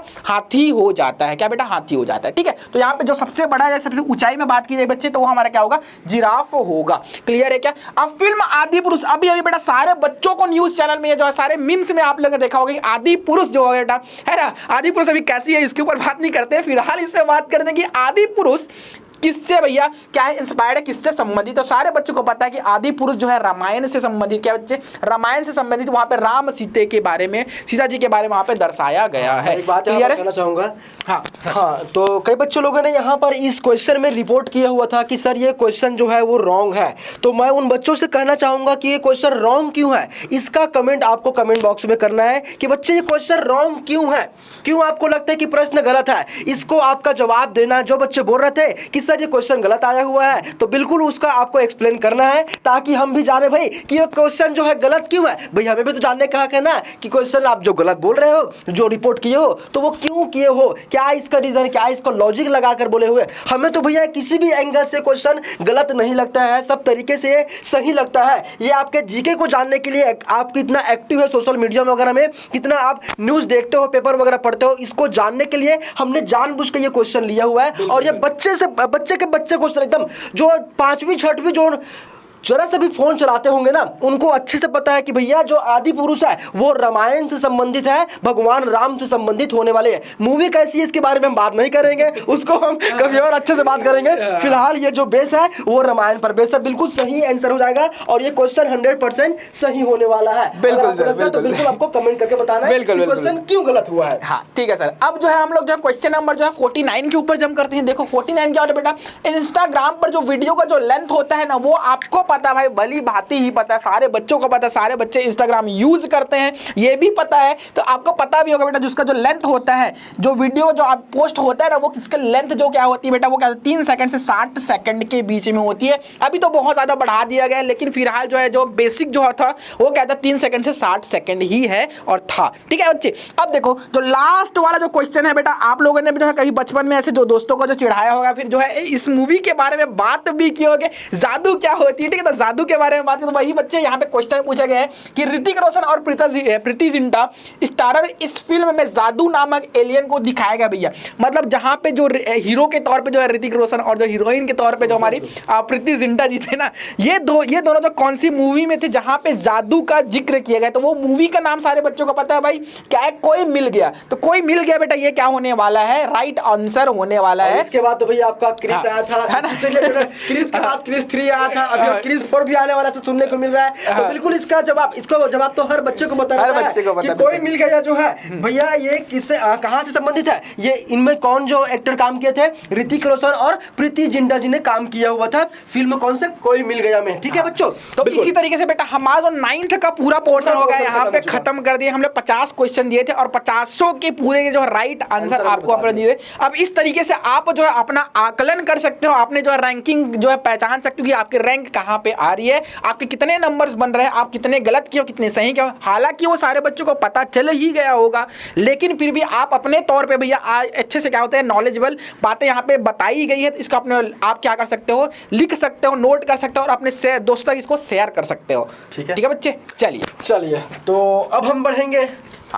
जैसे कि हमने पहले ही कहा था वीडियो की स्टार्टिंग में ही कि इस वीडियो में हम क्लास 9th और क्लास 10 दोनों क्लास के जो बच्चे हैं उनका जो मेगा टेस्ट हुआ था, हम 50 क्वेश्चन यानी कि 100 क्वेश्चन, 50 क्वेश्चन 9 के और 50 क्वेश्चन 10 के फुल एक्सप्लेन करने वाले हैं। 9th वाला तो खत्म हो गया, अब बारी आती है 10 की। तो कई बच्चे अब यहाँ पर सोच रहे होंगे कि सर मैं तो 9 पढ़ा था, तो अब मैं क्या वीडियो देखना बंद कर दूं? भैया नॉलेज लेना है, जहां से भी नॉलेज मिल रही है आपको लेना है, चाहे वो कोई सा भी क्लास का हो, आप कोई सा भी क्लास में पढ़ रहे हो, चाहे 9th का हो, 10th का हो, 11th का हो, 12th का हो, आपको वीडियो पूरा देखना है, स्किप नहीं करना है। आपको नॉलेज मिलने वाली भाई खुशखबरी की बात है कि आपको नहीं सोचना है कि सर मैं तो 9th का हूं, मेरा तो काम खत्म हो गया। अरे हुआ नहीं है, अभी तो स्टार्ट हुआ पिक्चर, मजा आएगा अभी तो। चलिए तो बेटा देखो, अभी जब वीडियो थोड़ी सी लेंथी हो सकती है, ठीक है, थोड़ा सा लंबा बनेगा वीडियो, बट मैसेज बना के सारी चीजें जो है नॉलेजेबल बातें हैं, यहाँ पे आप सीख सकते हो। ऐसा नहीं है बेटा कि जो आपके लिए जो है चीजें हम नहीं करा रहे, जो आप पढ़े नहीं हो वो चीजें नहीं करा, वो जो चीजें हैं जो आप लोग बचपन में किए ना, वही क्वेश्चन हम आपसे करा रहे हैं बच्चे। ठीक है, अभी पढ़ रहे हो, आगे चलकर तो आप 10th पढ़ोगे ही ना, तो अभी से आप तैयारी कर लो ना, क्या दिक्कत है भाई, पहले से हम तैयारी करके रखेंगे ताकि हम आगे चलकर कोई भी दिक्कतें न आए। तो चलिए सर अब हम बढ़ना चाहेंगे अपने क्लास 10 की ओर, और क्लास 10 के जो हमारे यहाँ पर क्वेश्चन का पिटारा खुलने वाला है। तो पहला नंबर के क्वेश्चन यानी कि मेरा फेवरेट सब्जेक्ट आ चुका है भैया, मेरा फेवरेट सब्जेक्ट है जो कि मैथ्स का क्वेश्चन आ चुका है। पहला नंबर का अध्याय बहुपद, भैया बहुपद। अब बहुपद, अब यहाँ पर सोच रहे होंगे सर बहुपद कौन सी क्लास में है, तो बहुपद को आपने कक्षा 9वीं में भी पढ़ा है और कक्षा 10वीं भी पढ़ने वाले हो, तो ये दोनों क्लास के लिए होने वाली है बहुपद। ठीक है बच्चों, चलिए अब हम देखते हैं पहला नंबर का क्वेश्चन आया हुआ था जो कि पूछा गया है कि बहुपद 2x square minus 7x minus 9 के शून्यकों का गुणनफल बताना है। तो अगर बच्चों इसको मैं फुल डिटेल में बताना चाहूंगा ना, तो 4 से 5 मिनट का समय लग जाएगा। बिल्कुल मुझे आपका समय बचाना है और मेरा भी समय बचाना है। अगर आपको फुल डिटेल में इसको पढ़ना है कि सर कैसे हुआ, कैसे फॉर्मूला आपने यूज किया हुआ है, कि बहुपद क्या होते हैं, बहुपद में हम चर पढ़ते हैं, अचर पढ़ते हैं, पद पढ़ते हैं, घात पढ़ते हैं, ये सारी चीजें क्या होती है, इन सभी चीजों को मैंने ऐप में बताया हुआ है। बिल्कुल आप ज्वाइन कीजिए, और जो बच्चे पढ़ रहे होंगे मेरे से, जो ऐप को ज्वाइन करके कोर्स को परचेस करके, वो सारे क्वेश्चन का आंसर बिल्कुल दे सकते हैं। अगर आपने अभी तक ज्वाइन नहीं किया, ऐप को इंस्टॉल नहीं किया है, तो बिल्कुल आपको ऐप को इंस्टॉल करना है और कोर्स को अच्छे से खरीद कर पढ़ना है और अच्छे अंकों से बिल्कुल आपको उत्तीर्ण होना है। तो चलिए बच्चों अब हम इस क्वेश्चन का आंसर बताते हैं। देखो सबसे पहले यहां पर हमें पूछा गया था गुणनफल। दो चीजें यहां से पूछी जाती है, गुणनफल या फिर योगफल। हमें यहां पर गुणनफल पूछा गया है। तो बच्चों आपको ध्यान रखना कि ये जो बहुपद दिया गया ना, इसकी तुलना आपको मानक बहुपद यानी कि ax² plus bx plus c से करना है। यहां से बच्चों हमें a b c तीन चीजों का मान निकलेगा। कैसे सर? तो पहले वाला टर्म्स देखो, यहां पर ax² है और यहां पर फर्स्ट टर्म क्या है सर? 2x² है। ये x² से x² को निपटा दो सर, निपटा दिए। तो a बराबर a की जगह यहां पर क्या दिख रहा है सर? सर यहां पर हमें 2 दिख रहा है। हमने इस तरह से तुलना कर लिया और a की वैल्यू भैया आराम से निकाल लिए। बिल्कुल देखो, ठीक है। चलिए सर अब बारी आती है दूसरे पद की। तो दूसरे पद में यहां पर क्या दिया बच्चों? चलो बोलो सर। यहां पर bx दिया है और यहां पर 7x नहीं बोलेंगे, ऋण 7x, चिन्हों को विशेष रूप से ध्यान देंगे, ऋण 7x दिया है। तो दूसरे पद में x है सर और यहां पर x, दोनों को निपटा दे, क्या कैंसिल करो दोनों को। तो b बराबर क्या मिल जाएगा मेरे प्यारे विद्यार्थियों? सर यहां पर मिल गया ऋण 7। तो सर अगर हम तीसरे पद की तुलना करेंगे तो c की जगह ना यहां पर ऋण 9 बैठा हुआ। बिल्कुल आपका सही जवाब हो चुका है, ऋण 9 आ चुका है। लेकिन सर एक बात बताओ, यहां पर a b c का मान क्यों निकाल रहे हो? थोड़ा सा भैया धैर्य बनाकर रखो कि मैंने a b c का मान क्यों निकाला है। तो यहां पर पूछा गया था गुणनफल। तो गुणनफल निकालने के लिए आप ये छोटा सा फॉर्मूला पढ़ते हो सर, c अपॉन a। अब हमें c और a की जरूरत पड़ने वाली है। c की वैल्यू क्या है? ऋण 9 है, बटा है तो बटा। a की वैल्यू हमने पहले निकाल लिया था, ऋण 9/2, इसीलिए मैंने a b c का मान निकाला था। ऑप्शन नंबर सी आपका सही जवाब हो जाएगा। इतना इजी सा क्वेश्चन है, इसको आपने क्लास 9 में भी पढ़ा हुआ और क्लास 10 पहला नंबर का जब चैप्टर पढ़ोगे ना, मैं खुद इसको पढ़ाता हूं, फुल एक्सप्लेन के साथ पढ़ाता हूं। ये आपका ऑप्शन नंबर सी ऋण 9/2 इसका जवाब हो जाएगा। ठीक है बच्चों, चलिए अब बढ़ते हैं अपने अगले क्वेश्चन की ओर। और आपका अगला प्रश्न आपके स्क्रीन पर आ चुका है। ये भी आपके बहुपद से ही रिलेटेड होने वाला है। x² - 25 का गुणनखंड होगा। छोटी क्लास का क्वेश्चन है, छोटी क्लास का क्वेश्चन। देखो करना क्या है, करना कुछ नहीं है, बस इसको सॉल्व करना है। x² को हमने लिखा माइनस। बच्चों यहां पर आपको यह सोचना है कि जो 25 है ना, ये कौन सी संख्या का वर्ग होता है। तो बच्चों को पता होता है कि सर 25 जो है ना वो 5 का वर्ग होता है। यानी कि 25 को मैंने क्या लिख दिया? 5 की घात 2 लिख दिया। अब बच्चों यहां पर एक फॉर्मूला आपको देखते ही सर्व समीकरण नंबर तीसरा याद आ गया होगा कि सर हमने सर्व समीकरण नंबर तीसरा पढ़ा हुआ है, a² - b² is equal to, इसका फॉर्मूला सर ये होता है a - b into a plus b होता है। a प्लस b होता है। a की जगह यहां पर x को रखो, b की जगह यहां पर 5 रखो। तो इसका विस्तारित रूप ये होता है। तो इसको मैं क्या करूंगा? इस फॉर्म में लिखूंगा। जहां जहां पर मुझे a दिख रहा है वहां पर मैं रखूंगा x को, ठीक है बच्चों, और जहां पर मुझे b दिख रहा है वहां पर मैं चिपका दूंगा किसको? 5 को चिपका दूंगा। ठीक है, आ जाओ a - b। तो जैसे कि मैंने बोला था कि a की जगह आपको चिपकाना x को, सर चिपका दिए, माइनस है तो माइनस, b की जगह सर यहां पर क्या लिखे? 5 लिख दो, लिख दिए, इंटू है तो इंटू लगा देते हैं। देखो फिर क्या है a, तो a की वैल्यू मैंने बोला है कि x को रखो, प्लस है तो प्लस, फिर b की जगह आपको रखना 5 को, सर रख दिए 5। अब यहां पर इस क्वेश्चन के 2 गुणनखंड हो गए। यहां पर एक चीज और ध्यान रखना बच्चों, जब भी आपको वर्ग यहां पर यानी कि द्विघाती बहुपद दिया जाएगा तो द्विघाती बहुपद के हमेशा 2 गुणनखंड निकलेंगे।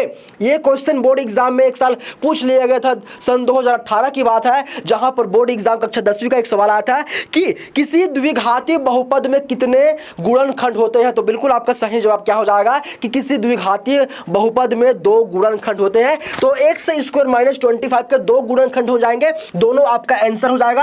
अब यहां पर हमें यह देखना है कि ये दोनों में से कौन सा ऑप्शन हमारे यहां पर दिया गया है। तो ऑप्शन नंबर बी को देखो, x - 5, ये हमारा सही जवाब हो जाएगा। आंसर तो ये भी है लेकिन x + 5 किसी ऑप्शन में भी नहीं दिया गया है। तो फिलहाल हमारा आंसर क्या हो जाएगा? x - 5 हो जाएगा। फुल डिटेल में बता रहा हूं, फुल डिटेल में बता दिया।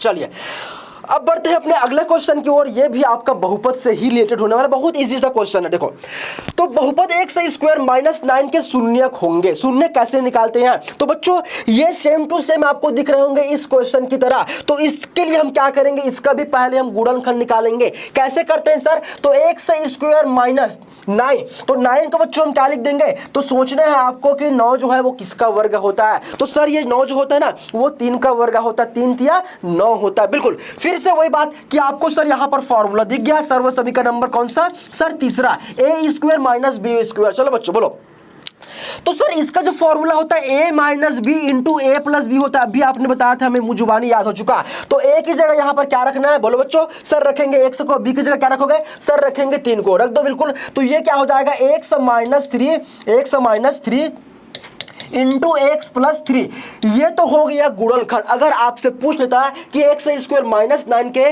गुणनखंड बताइए, तो इसके 2 गुणनखंड, ये दोनों आपके आंसर हो जाएंगे। एक लाइन एक्स्ट्रा बोल दिया है कि सर इसका शून्य बताइए, तो आपको क्या करना, 2 गुणनखंड जो प्राप्त हुए ना, दोनों को शून्य के बराबर लिख लो और वहां से आप ना एक्स की वैल्यू निकाल लो। देखो अब यहां से अगर मैं ऋण, तो इनको इधर पक्षांतर करूंगा बच्चों, तो एक्स बराबर यहां पर आया 3, और यहां पर अगर मैं एक्स की वैल्यू निकालूंगा तो ये जो धन 3 है वो बराबर के इस साइड जाकर क्या हो जाएगा, ऋण 3 हो जाएगा। यानी कि जो बहुपद दिया गया था उसके 2 आपको शून्यक मिलेंगे, यहां पर द्विघाती बहुपद के 2 गुणनखंड मिलेंगे और 2 ही इसके शून्यक प्राप्त होने वाले हैं। ये 3 और ये ऋण 3 जिस भी ऑप्शन में दिया गया वो आपका सही आंसर हो जाएगा। ये ऑप्शन नंबर 3, आगे पीछे दे दिया कि कोई दिक्कत नहीं है, ये ऑप्शन आपका सी सही जवाब हो जाएगा। ठीक है बच्चों, अगर कोई भी प्रॉब्लम आ रही समझने में तो बिल्कुल आपको कमेंट कर कमेंट में पूछ लेना है कि सर ये कैसे हुआ। ठीक, चलिए हाँ, तो अब हम बढ़ना चाहेंगे अपने अगले क्वेश्चन की ओर। और हमारा अगला क्वेश्चन भैया, इंग्लिश के एक्सपर्ट हमारे फैकल्टी लोकेश सर जी जबरदस्त तरीके से, खैर हमारे जो रमेश सर है वो भी आते हैं, वो काफी ज्यादा अच्छे तरीके से आपको एक्सप्लेन करेंगे। अभी वो किसी रीजन से रमेश सर यहाँ पर उपस्थित नहीं है फिलहाल, तो आपको जो एक्सपर्ट हमारे फैकल्टीज है, हमारे जो केमिस्ट्री के भैया, केमिस्ट्री के जो ज्ञाता सर है, वो इंग्लिश को भी पोर्शन देख रहे हैं, कोई दिक्कत नहीं, आराम से पढ़िए। ठीक है चलिए सर। देखो क्या है बच्चे, यहाँ पे जो है क्वेश्चन नंबर जो हमको 4 जो दिया गया है, ठीक है, 4वां नंबर जो क्वेश्चन है वो हमको क्या पूछा गया, सी गेव मी बुक यस्टरडे। यहाँ पे जो आपको लिखना बेटा मोर है, यानी मच एंड सम। तो बच्चे यहाँ पे आपको क्या रखना है, सी गेव मी सम बुक्स। ये आपको याद है, अब जब इस तरीके से आकर तो क्वेश्चंस को जब पढ़ते हो, रीड करते हो, तो सारे क्वेश्चंस के आंसर ऑटोमेटिकली आ जाते हैं। तो यहाँ पे देखो बच्चे क्या होगा, सी गेव मी, उन्होंने, उसने दिया, क्या दिया बेटा, सम बुक्स, कुछ बुक उन्होंने दिया। ठीक है, ये सारे मतलब कुछ ही होता है, लेकिन यहाँ पे सम जो है एकदम अच्छे से हो रहा है, तो मैं यहाँ पे क्या लिख दूंगा बेटा, सम यहाँ पे लिख दूंगा। हमारे जो रमेश सर जी अभी जो है कुछ रीजन से जो है यहाँ पे अवेलेबल नहीं हो पाए हैं। ठीक है, वो आपको इंग्लिश का जो पोर्शन एकदम मक्खन कराने वाले, बहुत अच्छे तरीके से जो है एक्सप्लेनेशन देने वाला कि आखिरकार जो यहाँ पे सम, एनी, मच एंड जो मोर जो है यहाँ पे क्यों आता है, और जो सम ही इसमें जो है क्यों आंसर आने वाला है, वो बहुत ज़्यादा अच्छे तरीके से यहाँ पे एक्सप्लेनेशन दे पाएंगे। लेकिन आपके यहाँ पे अगर आंसर की बात हो रही है तो यहाँ पे मैं आंसर बता देना चाहता हूँ, वो क्या है, हमारा सम जो है राइट आंसर होने वाला है। क्लियर है बच्चा। अब जो क्वेश्चन नंबर जो 5वां होगा, ये अगेन से मैथमेटिक्स का ही पोर्शन, लेकिन बहुत ज्यादा इजी मेथड है, बहुत ज्यादा इजी है। यहाँ पे क्या है, 10 into 9 दिया गया बेटा, 10 into 9 कितना होता है सबको पता ही है ना, क्या होता है। तो फिर मैं तो उपस्थित रहूं, ऐसा हो ही नहीं सकता। जब भी मैं मैथ्स की बात सुनूं, चाहे वो लाख कोर्स भी, पहले अगर कोई बच्चा बोल दिया मैथ्स सर, तो वहां मैं पहुंच ही जाता हूं। ये तो मेरा फेवरेट सब्जेक्ट है भाई। देखो चलिए, अब इस क्वेश्चन में बहुत सारे बच्चों ने गलती किया हुआ है। क्या गलती किया है मेरे को समझ नहीं आ रहा है। ये अगर मैं बात करूं तो 5वीं कक्षा का मैं अगर बच्चे को सॉल्व करने के लिए दूंगा ना, तो वो भी इसको सॉल्व करके आसानी से निकल जाएगा, 4 सेकंड में देखो काम तमाम। देखो ये जो आपको स्टार जैसे दिख रहा है ना बच्चों, ये स्टार नहीं है, गुणा है। क्या है, गुणा है। तो 10 नहीं है, क्या होता है बोल दो, 90 होता है सर। धन 5 दिया है, दोनों को जोड़ दें क्या, बिल्कुल जोड़ दो, तो 95। क्या दिक्कत है भैया, 95, इसको तो भैया 8 वाला बना देगा, 8 वाला क्या कोई भी बना देगा। इतना इजी सा क्वेश्चन आया हुआ था, कोई दिक्कत नहीं है। अब बारी आती है कुछ इक्वेशन के बारे में, समीकरणों के बारे में। ये समीकरण इसको नहीं कह सकते यार, इतना इजी, इसको कैलकुलेट करने की मतलब पेन उठाने की तक जरूरत नहीं है। पेन उठाने में भी इसको दर्द महसूस कर रहा हूं, इतना इजी सा क्वेश्चन माइंड में कैलकुलेट कर, माइंड में देखो कैसे। तो हमें यहां पर क्या दिया गया, 4y = 20।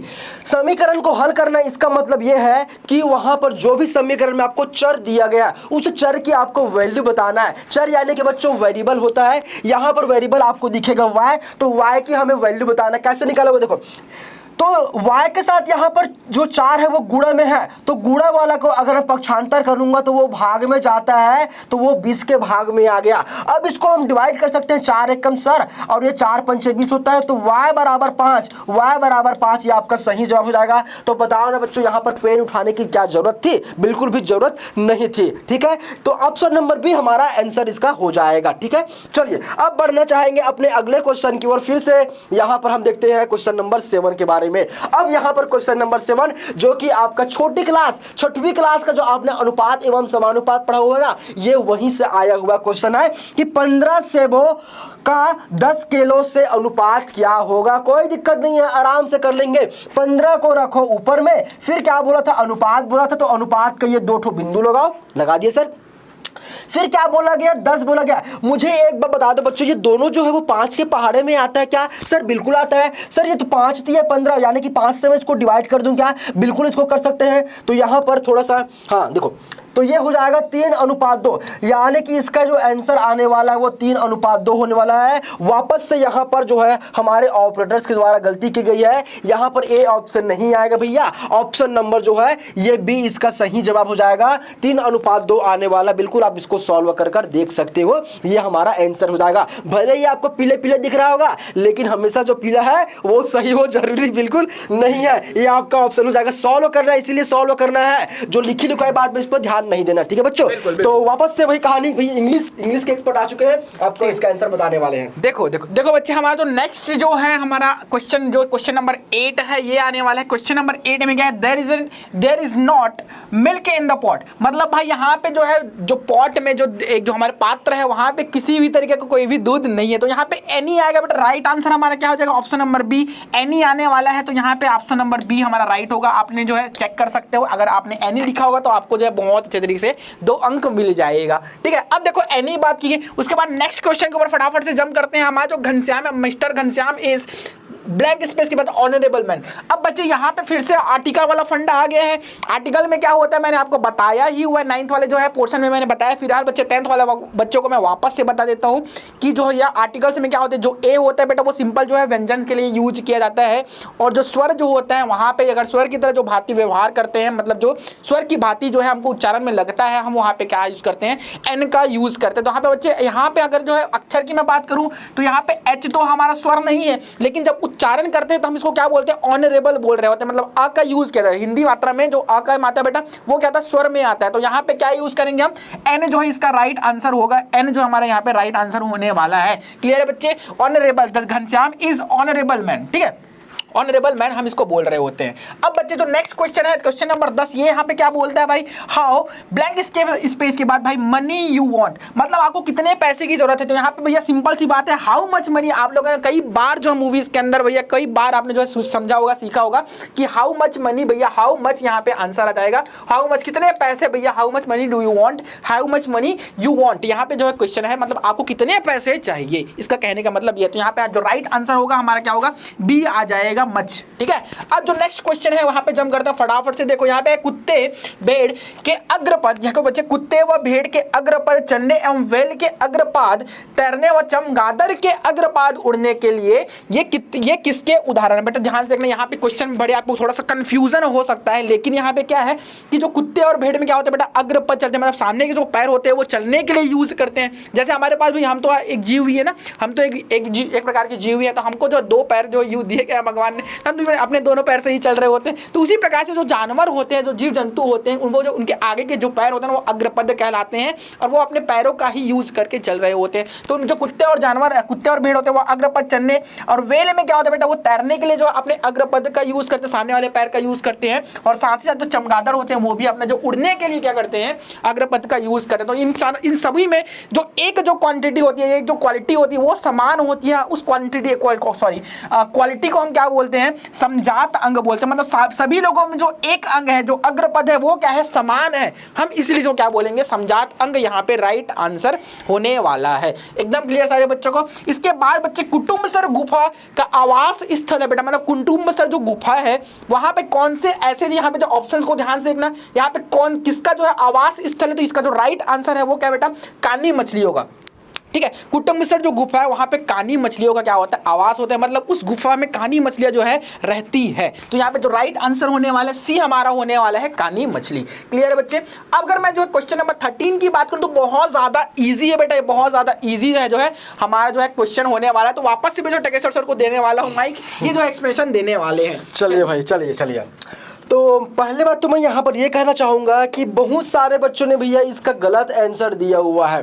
क्या बात हो गई कि इसका आप गलत आंसर दे रहे हो? मैं फुल एक्सप्लेन करूँगा, हर एक चीज़ों को एकदम नोट करते हुए चलना है कि सर इसका आंसर क्या होगा। चलिए, बहुत सारे जो बच्चों ने इसका आंसर ए दिया हुआ है, लेकिन इसका सही जवाब जो आएगा वो ऑप्शन नंबर बी आएगा। सर ये बी ही क्यों आएगा? मोस्ट इंपॉर्टेंट क्वेश्चन है, ये क्लास 9 का क्वेश्चन है जो कि मैं 10th में पूछा हुआ था। बिल्कुल आपने इसको 9वीं में पढ़कर आया हुआ है। सर इसको कैसे हम इसको सॉल्व करेंगे? घातांक का नियम लगाएंगे। देखो क्वेश्चन क्या दिया था बच्चों, चलो बोलो। सर 16 की घात ना 3/4 हमें ये दिया हुआ था, इसको सिंप्लीफाई करना है। देखो कैसे मैं इसको सिंप्लीफाई करता हूं। देखो तो सबसे पहली बात आपको ये सोचना है कि सर 16 किसी की घात या फिर घात में हम 3 4 लगा सकते हैं क्या? तो बच्चों आपको यहां पर ये ध्यान रखना है कि अगर मैं 2 की घात 4 कर दूंगा ना, तो 2 की घात 4 का मतलब होता है 16। सर ये 16 कैसे हुआ? तो कई बच्चे क्या करेंगे, 2 गुना 8 कर देंगे, तो सर ये तो 8 हो रहा है, 16 कैसे होगा भैया? फिर से वही बात, 2 की घात 4 है, मतलब कि 2 का 2 के साथ ही कितने बार? 4 बार करोगे गुणा, तो 2 बार गुणा किया तो 4, फिर 4 का गुणा आपने 2 से किया तो कितना हो गया? सर ये हो चुका 8, फिर 8 का गुणा किए 2 से तो ये हो चुका 16। तो 16 को मैंने क्या लिख दिया? 2 की घात 4 लिख दिया। 16 को मैंने क्या लिख दिया? 2 की घात 4 लिख दिया। ठीक है बच्चे, चलिए अब आगे बढ़ते हैं। तो आगे हमें क्या दिया गया है? इस पूरे की घात में क्या दिया हुआ है? सर 3/4 दिया हुआ है। घातांक का एक नियम आपने पढ़ा हुआ है कि घात के ऊपर में यदि घात है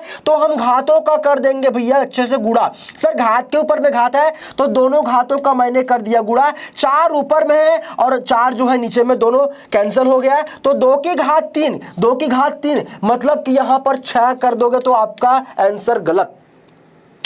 अब भी मैंने क्या बताया था कि 2 की घात 4 का मतलब होता है कि 2 का 2 के साथ ही करोगे 3 बार गुणा। तो भैया 2 का 3 से गुणा नहीं करना है, 2 का 2 के साथ ही कितने बार?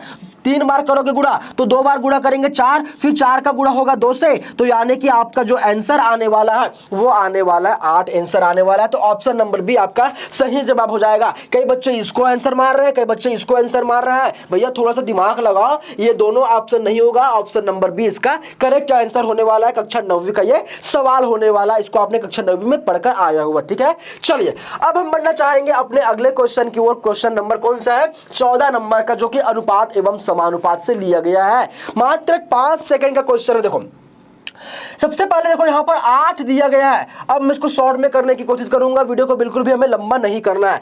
तो अनुपात का मतलब होता है बटा। अनुपात का मतलब क्या होता है बच्चे? सर ये होता है बटा। तो 8 बटा ये हो चुका 25। समानुपात का मतलब क्या होता है? समान अनुपात। समानुपात का मतलब कहता है समान अनुपात, यानी कि समानुपात की जगह मैं बराबर का चिन्ह भी यूज कर सकता हूं, दोनों सही होते हैं। बिल्कुल ये ऑप्शन आपका एक बार को शायद 2020 की बात है, इसको पूछ लिया गया था कि समानुपात का मतलब क्या होता है, तो इसको हम बराबर भी बोल सकते हैं। ठीक है बच्चे, चलिए तो यहां पर अब दिया गया 56। फिर वापस से वही कहानी, सर ये 2 बिंदु यानी कि अनुपात का मतलब क्या होता है? बटा, और नीचे में हमने लिख लिया x को। ठीक है बच्चे, चलिए तो 8 है कम 8 और ये 8 सत्ते हो चुका 56। ऊपर का ऊपर से मैंने कैंसिल करा दिया, ये 1 आया हुआ है। x का गुणा मैंने 1 से किया तो ये तिर्यक गुणा करके 1 से ही आया।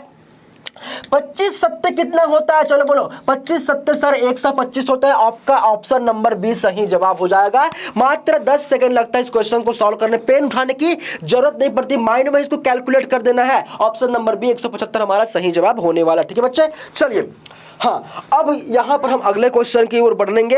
अब इस क्वेश्चन को हम पढ़ते हैं। क्या बोला गया है? यदि 3 की घात x + 8 = 27 to the power 2x + 1 हो तो हमें x की वैल्यू यहां पर बताना है, x की वैल्यू में फाइंड आउट करना है। बिल्कुल टाइम वेस्ट नहीं करेंगे, फटाफट इस क्वेश्चन को सॉल्व करेंगे। देखो क्वेश्चन क्या दिया गया था? सर 3 की घात x + 8 है, 3 की घात x + 8 को मैंने लिखा बराबर। अब देखो यहां पर 27 है, तो 27 को क्या मैं ऐसा लिख सकता हूं बच्चों? मैं यहां पर इसको 3 की घात 3 ऐसा लिख सकता हूं क्या? सर बिल्कुल लिख सकते हैं। 3 की घात 3 यानी कि 3 का 3 के साथ हम कितने बार करेंगे? 3 बार गुणा करेंगे तो 27 आता है। ठीक है बच्चों, फिर इसके पूरे की घात में क्या दिया है? 2x + 1 दिया गया। क्या दिया गया? 2x + 1 दिया गया। अब यहां पर देखो तो ये हो जाएगा 3x + 8, 3 की घात x + 8 हो गया। ठीक है, देखो तो अभी मैंने बताया था कि अगर घात के ऊपर में घात है तो हम घातों का कर देते हैं गुणा। तो यहाँ पर ये जो 3 है ना घात में है, वो ऊपर वाले जो घात है 2x + 1 इसके साथ हो जाएगा गुणा। अब यहाँ पर दोनों पक्षों को देखेंगे तो आपको एक चीज कॉमन लगेगा कि सर यहाँ पर दोनों का जो ना आधार समान है, दोनों का बेस क्या है, इक्वल है। तो जब ऐसी कंडीशन आ जाती है तो बेस अगर बराबर है तो हम घातों को बराबर ले लेते हैं। यानी कि अगर मैं तुलना करूंगा तो ये लिखा आ जाएगा x + 8 = 3 का गुणा कर दो इससे तो ये हो जाएगा 6x। ठीक है, ये हो जाएगा 3 दूनी 6x प्लस ये हो जाएगा 3 × 1 = 3। ठीक है बच्चों, यहां तक की बात सर हमें समझ में आ चुकी है।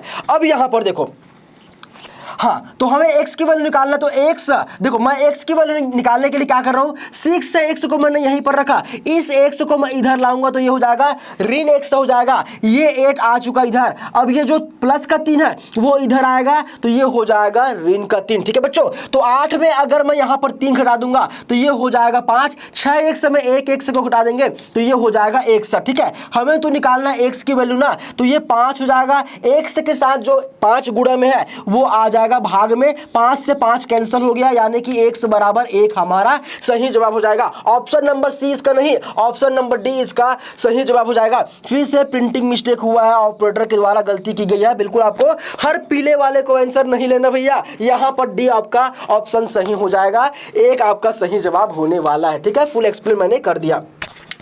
हाँ, इस क्वेश्चन को यार मैंने कक्षा 9वीं में फिर से दिया हुआ था, क्लास 10 में फिर से आया हुआ है। cos 60 डिग्री की वैल्यू क्या है सर, 1/2। बिल्कुल, आगे बढ़ते हैं अपने नेक्स्ट क्वेश्चन की ओर। और अगला क्वेश्चन यहाँ पर पूछ लिया गया है कि एक घन की भुजा जो है वो 8 मीटर है, तो घन का हमें आयतन निकालना है। घन की भुजा हमें दिया गया है 8 मीटर दिया गया है, मैंने यहाँ पर भुजा को a से रिप्रेजेंट कर दिया। ठीक है बच्चों, हमें निकालना है आयतन, यानी कि हमें इसका क्यूब निकालना है, तो मैंने a की घात 3 कर दिया। अब यहां पर 8 की घात 3 हो जाएगा, और 8 का 8 के साथ ही अगर आपने 3 बार किया हुआ है गुणा तो आपको मिल जाएगा 512 मीटर की घात में 3। ऑप्शन नंबर सी इसका सही जवाब हो जाएगा। बिल्कुल आप इसको आंसर देख सकते हो। ठीक है बच्चे, चलिए अब बढ़ते हैं अपने अगले क्वेश्चन की ओर। और अगला क्वेश्चन हमारा जो आ चुका है वो जनरल नॉलेज का क्वेश्चन है, जो कि हमारे लोकेश सर जी द्वारा दिया जाएगा इसका आंसर। ये बेटा देखो, यही क्वेश्चन सेम टू सेम जो है क्लास 9th के अंदर भी पूछा गया था। क्या था बेटा, संविधान दिवस जो है भारत के हर वर्ष कब मनाया जाता है। ये सेम क्वेश्चन जो क्लास 9th के अंदर भी पूछा गया था, क्लास 9 का जो टेस्ट था उसमें भी पूछा गया था। सेम वापस से जो है क्लास 10th के अंदर पूछा गया। क्या पूछा गया है भाई कि संविधान दिवस जो है भारत में हर वर्ष कब मनाया जाता है। सारे बच्चों को मैं वापस से जो है क्वेश्चन के आंसर जो रिपीट कर दे रहा हूँ। 26 जनवरी को हमारा जो होता है उस दिन गणतंत्र दिवस मनाया जाता है, लेकिन जो संविधान दिवस जो होता है उस दिन हमारा क्या होता है जो है 26 नवंबर को मनाया जाता है। संविधान दिवस जो है 26 नवंबर को मनाया जाता है। ये आपका जो राइट आंसर होने वाला है जो कि सी होगा। क्लियर है बच्चे। अब जो है नेक्स्ट क्वेश्चन के ऊपर जंप करते हैं फटाफट से। सारे मेरे क्रिकेट देखने वाले बच्चे जो होंगे वो सबको पता है कि जो सचिन तेंदुलकर जो गॉड ऑफ क्रिकेट बोले जाते हैं, उनका जो 100वां शतक था वो जो है किसके खिलाफ जो है बनाए थे। मतलब जो 100वां शतक था उनका बेटा क्या था, वो किसके खिलाफ जो है किसके खिलाफ लगाया था। तो उसका जो राइट आंसर है बेटा वो बांग्लादेश है। सारे बच्चों को पता होगा इसका जो राइट आंसर है। ठीक है, क्योंकि मेरे जो क्रिकेट वाले जो बच्चे होंगे ना, एकदम जो IPL देख रहे होंगे, जो वर्ल्ड कप देख रहे होंगे, सारे बच्चों को पता होगा जो क्रिकेट सचिन तेंदुलकर कौन है और जो है उनका जो 100वां शतक जो है बांग्लादेश के खिलाफ बना था। इसके साथ बच्चे हम लोग क्वेश्चन नंबर 20 के ऊपर जो जल्दी जल्दी फोकस करते हैं, क्योंकि जो है जो वीडियो का जो लेंथ है बेटा वो काफी जो है लंबा हो चुका है, लेकिन आपके जो है आंसर्स देना भी बहुत ज्यादा इंपॉर्टेंट है, क्योंकि सारे बच्चों को सारे आंसर्स भी पता होना चाहिए और वो आखिर क्यों सही है ये भी पता होना चाहिए। ठीक है बच्चे, तो इसीलिए हम इसको वीडियो को लेंथ को थोड़ा सा जो है जल्दी से कंप्लीट करने के लिए कोशिश करेंगे, और जो आपको जो सारे आंसर जो एकदम प्रॉपर्ली और अच्छे तरीके से देने की भी कोशिश कर रहे हैं बच्चे। ठीक है,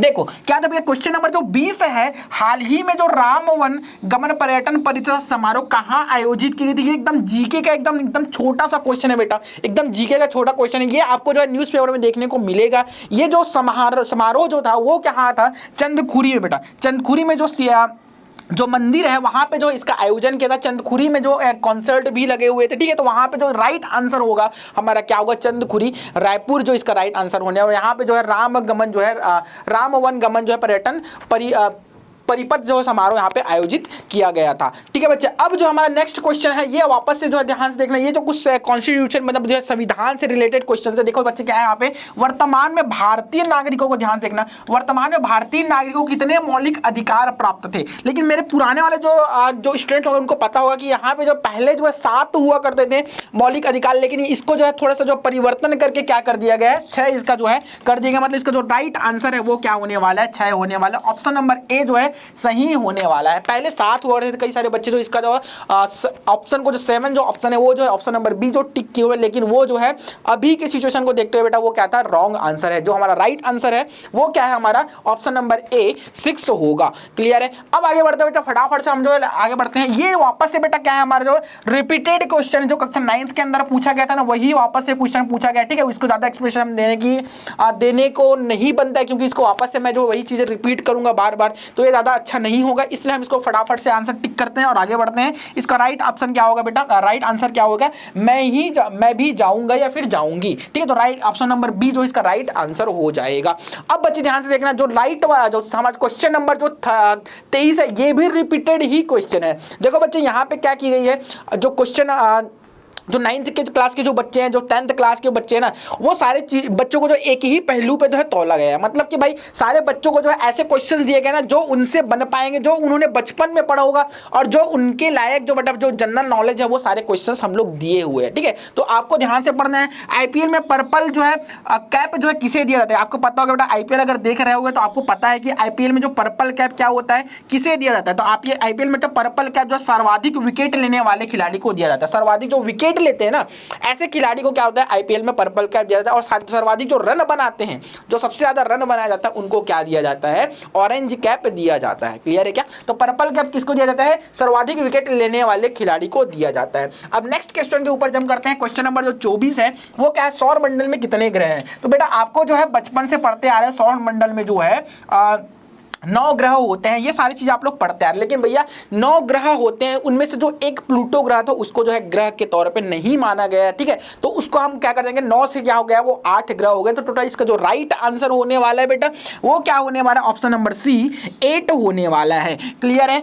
अब बच्चे हमारे जो क्वेश्चन नंबर 25 के ऊपर जम करते हैं। भारत को जो राष्ट्रीय गीत जो है कौन सा है, तो आपको सारे बच्चों को पता है राष्ट्रीय गान क्या होता है और राष्ट्रीय गीत क्या होता है। राष्ट्रीय गान बेटा जो जन गण मन जो आप गा रहे होते हो ना, वो आपका क्या होता है, राष्ट्रीय गान होता है। और राष्ट्रीय गीत जो होता है वंदे मातरम होता है। ठीक है, तो वंदे मातरम इसका राइट आंसर होने वाला है। तो राष्ट्रीय गीत हमारा क्या होगा, वंदे मातरम होगा। बहुत सारे बच्चों ने बेटा क्या किया है, जन गण मन किया। बेटा आप लोग डेली के डेली जो है स्कूल में जब क्लासेस लगती है तो आपको जो है राष्ट्रीय गान कराया जाता है, तो आपको पता होना चाहिए। इतनी बेसिक सी बात है बच्चे, इस पे गलती की उम्मीद नहीं थी। ठीक है, इससे गलती जो है उम्मीद नहीं थी बेटा। क्या हमारा जो जन गण मन होता है ये हमारा राष्ट्रीय गान होता है। राष्ट्रीय गीत जो होती है वो क्या होती है, वंदे मातरम होती है। अब बच्चे नेक्स्ट क्वेश्चन के ऊपर फटाफट से अपन जंप करते हैं। ये मेरा जो फेवरेट सब्जेक्ट जो केमिस्ट्री का जो पोर्शन है बच्चे, यहां से क्वेश्चन ध्यान से देखना।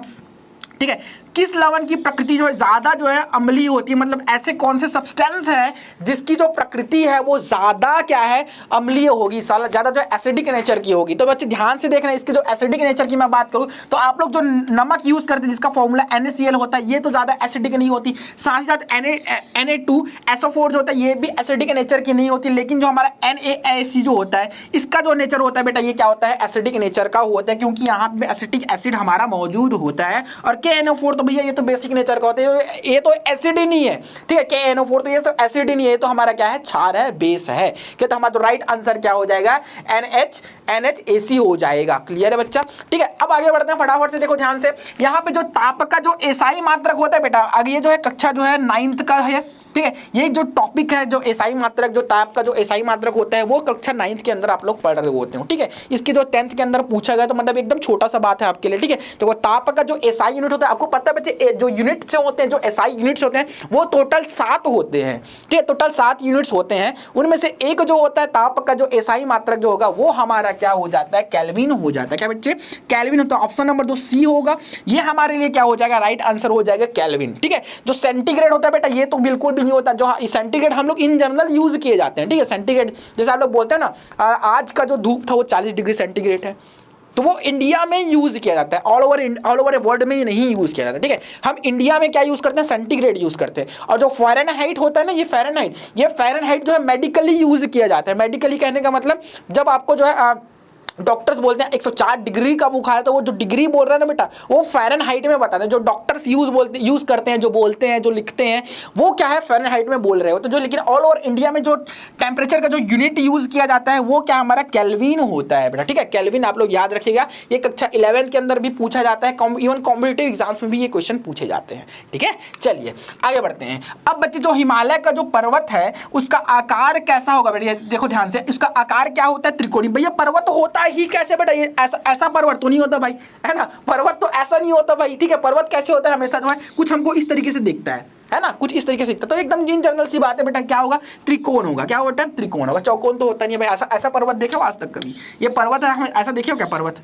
नहीं देखे हो ना, है तो ऐसा पर्वत तो होगा ही नहीं। हमारा जो त्रिकोण होगा ये राइट आंसर होगा। ठीक है, त्रिकोण जो है हिमालय पर्वत का आकार होता है। ठीक है, चलिए हमारा जो 29 नंबर का जो क्वेश्चन है वो क्या बात कर रहा है, किसी नदी का जो उद्गम स्थल भारत में नहीं है। वापस से वही रिपीट क्वेश्चन है बेटा, वापस से यही रिपीट क्वेश्चन है। मैं यहाँ पे बताया था कि जो ब्रह्मपुत्र नदी का जो उद्गम है क्या होगा, से तिब्बत से हुआ था। क्या बेटा, तिब्बत से इसका उद्गम हुआ था, तिब्बत। ठीक है, तिब्बत। तो ये इसको आपको याद करके रखना, जो तिब्बत है बेटा वहां से जो है ब्रह्मपुत्र नदी का उद्गम हुआ था। ये बाकी जो नदियां है, गंगा नदी, गोदावरी नदी और नर्मदा नदी, इसका उद्गम स्थल क्या है, भारत ही है। ठीक है, लेकिन ब्रह्मपुत्र नदी का जो उद्गम स्थल है वो क्या है, तिब्बत है। ठीक है, चलिए आगे बढ़ते हैं। अब कौन सी नदी जो है पूर्व समुद्र तट से गिरती है, देखो बच्चे क्या बात कर रहे हैं यहाँ पे, कौन सी नदी जो है पूर्वी समुद्र तट से गिरती है। देखो बच्चे यहाँ पे क्या है, जो महानदी, गोदावरी नदी और कावेरी नदी जो होती है ये सारी जो है पूर्वी तट से ही गिरती है। ठीक है, और नदी जो पूर्व से में गिरती है, इसका मतलब क्या है, महानदी, गोदावरी नदी और कावेरी नदी ये सारी की सारी जो नदी है क्या करती है, पूर्वी तट में ही गिरती है। क्या बच्चे, पूर्वी तट में ही गिर रही हो। तो यहाँ पे आपको जो आंसर करना है बेटा, ये सभी की सभी नदियां जो है क्या है, पूर्वी तट में ही गिरती है। चलिए आगे बढ़ते हैं। हमारा जो क्वेश्चन नंबर 31 है बच्चे, ये क्या है, सिंधु सतलज मैदान का अधिकांश भाग जो है कहाँ है। सिंधु सतलज मैदान का जो अधिकांश भाग है कहाँ है बेटा, ये क्या होगा, सिंधु सतलज जो मैदान है उसका जो अधिकांश जो पोर्शन है वो पाकिस्तान में। क्या बेटा, पाकिस्तान। जिसका जो राइट आंसर होने वाला है वो क्या होगा,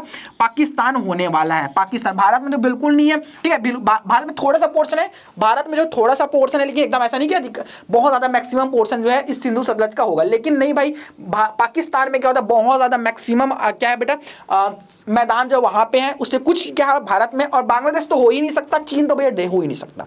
ठीक है, तो यहाँ पे क्या होगा, हमारा जो पाकिस्तान होगा वो राइट आंसर हो जाएगा। ऑप्शन नंबर ए हमारा क्या हो जाएगा बच्चे, राइट आंसर है। ठीक है, चलिए आगे बढ़ते हैं क्वेश्चन के ऊपर। अब जो चीनी है, जो शक्कर है, वो किससे बनती है बच्चे, एकदम बच्चे आप लोगों ने जो ये आपने मम्मी पापा फ्रेंड्स जो भी होंगे, दादा दादी, उनसे सीखा होगा, समझा होगा, या फिर उनसे सुने भी होंगे। क्या है, जो शक्कर का जो निर्माण होता है गेहूं से तो होता ही नहीं, डेफिनेटली गेहूं तो हमारा जो मीठा ही नहीं होता है ना भाई, तो मीठा ही नहीं, तो शक्कर हमारा क्या मीठा होता है। तो हमारा जो गन्ना होगा इससे जो है गेहूं का शक्कर का जो है निर्माण किया जाता है, बना जाता है।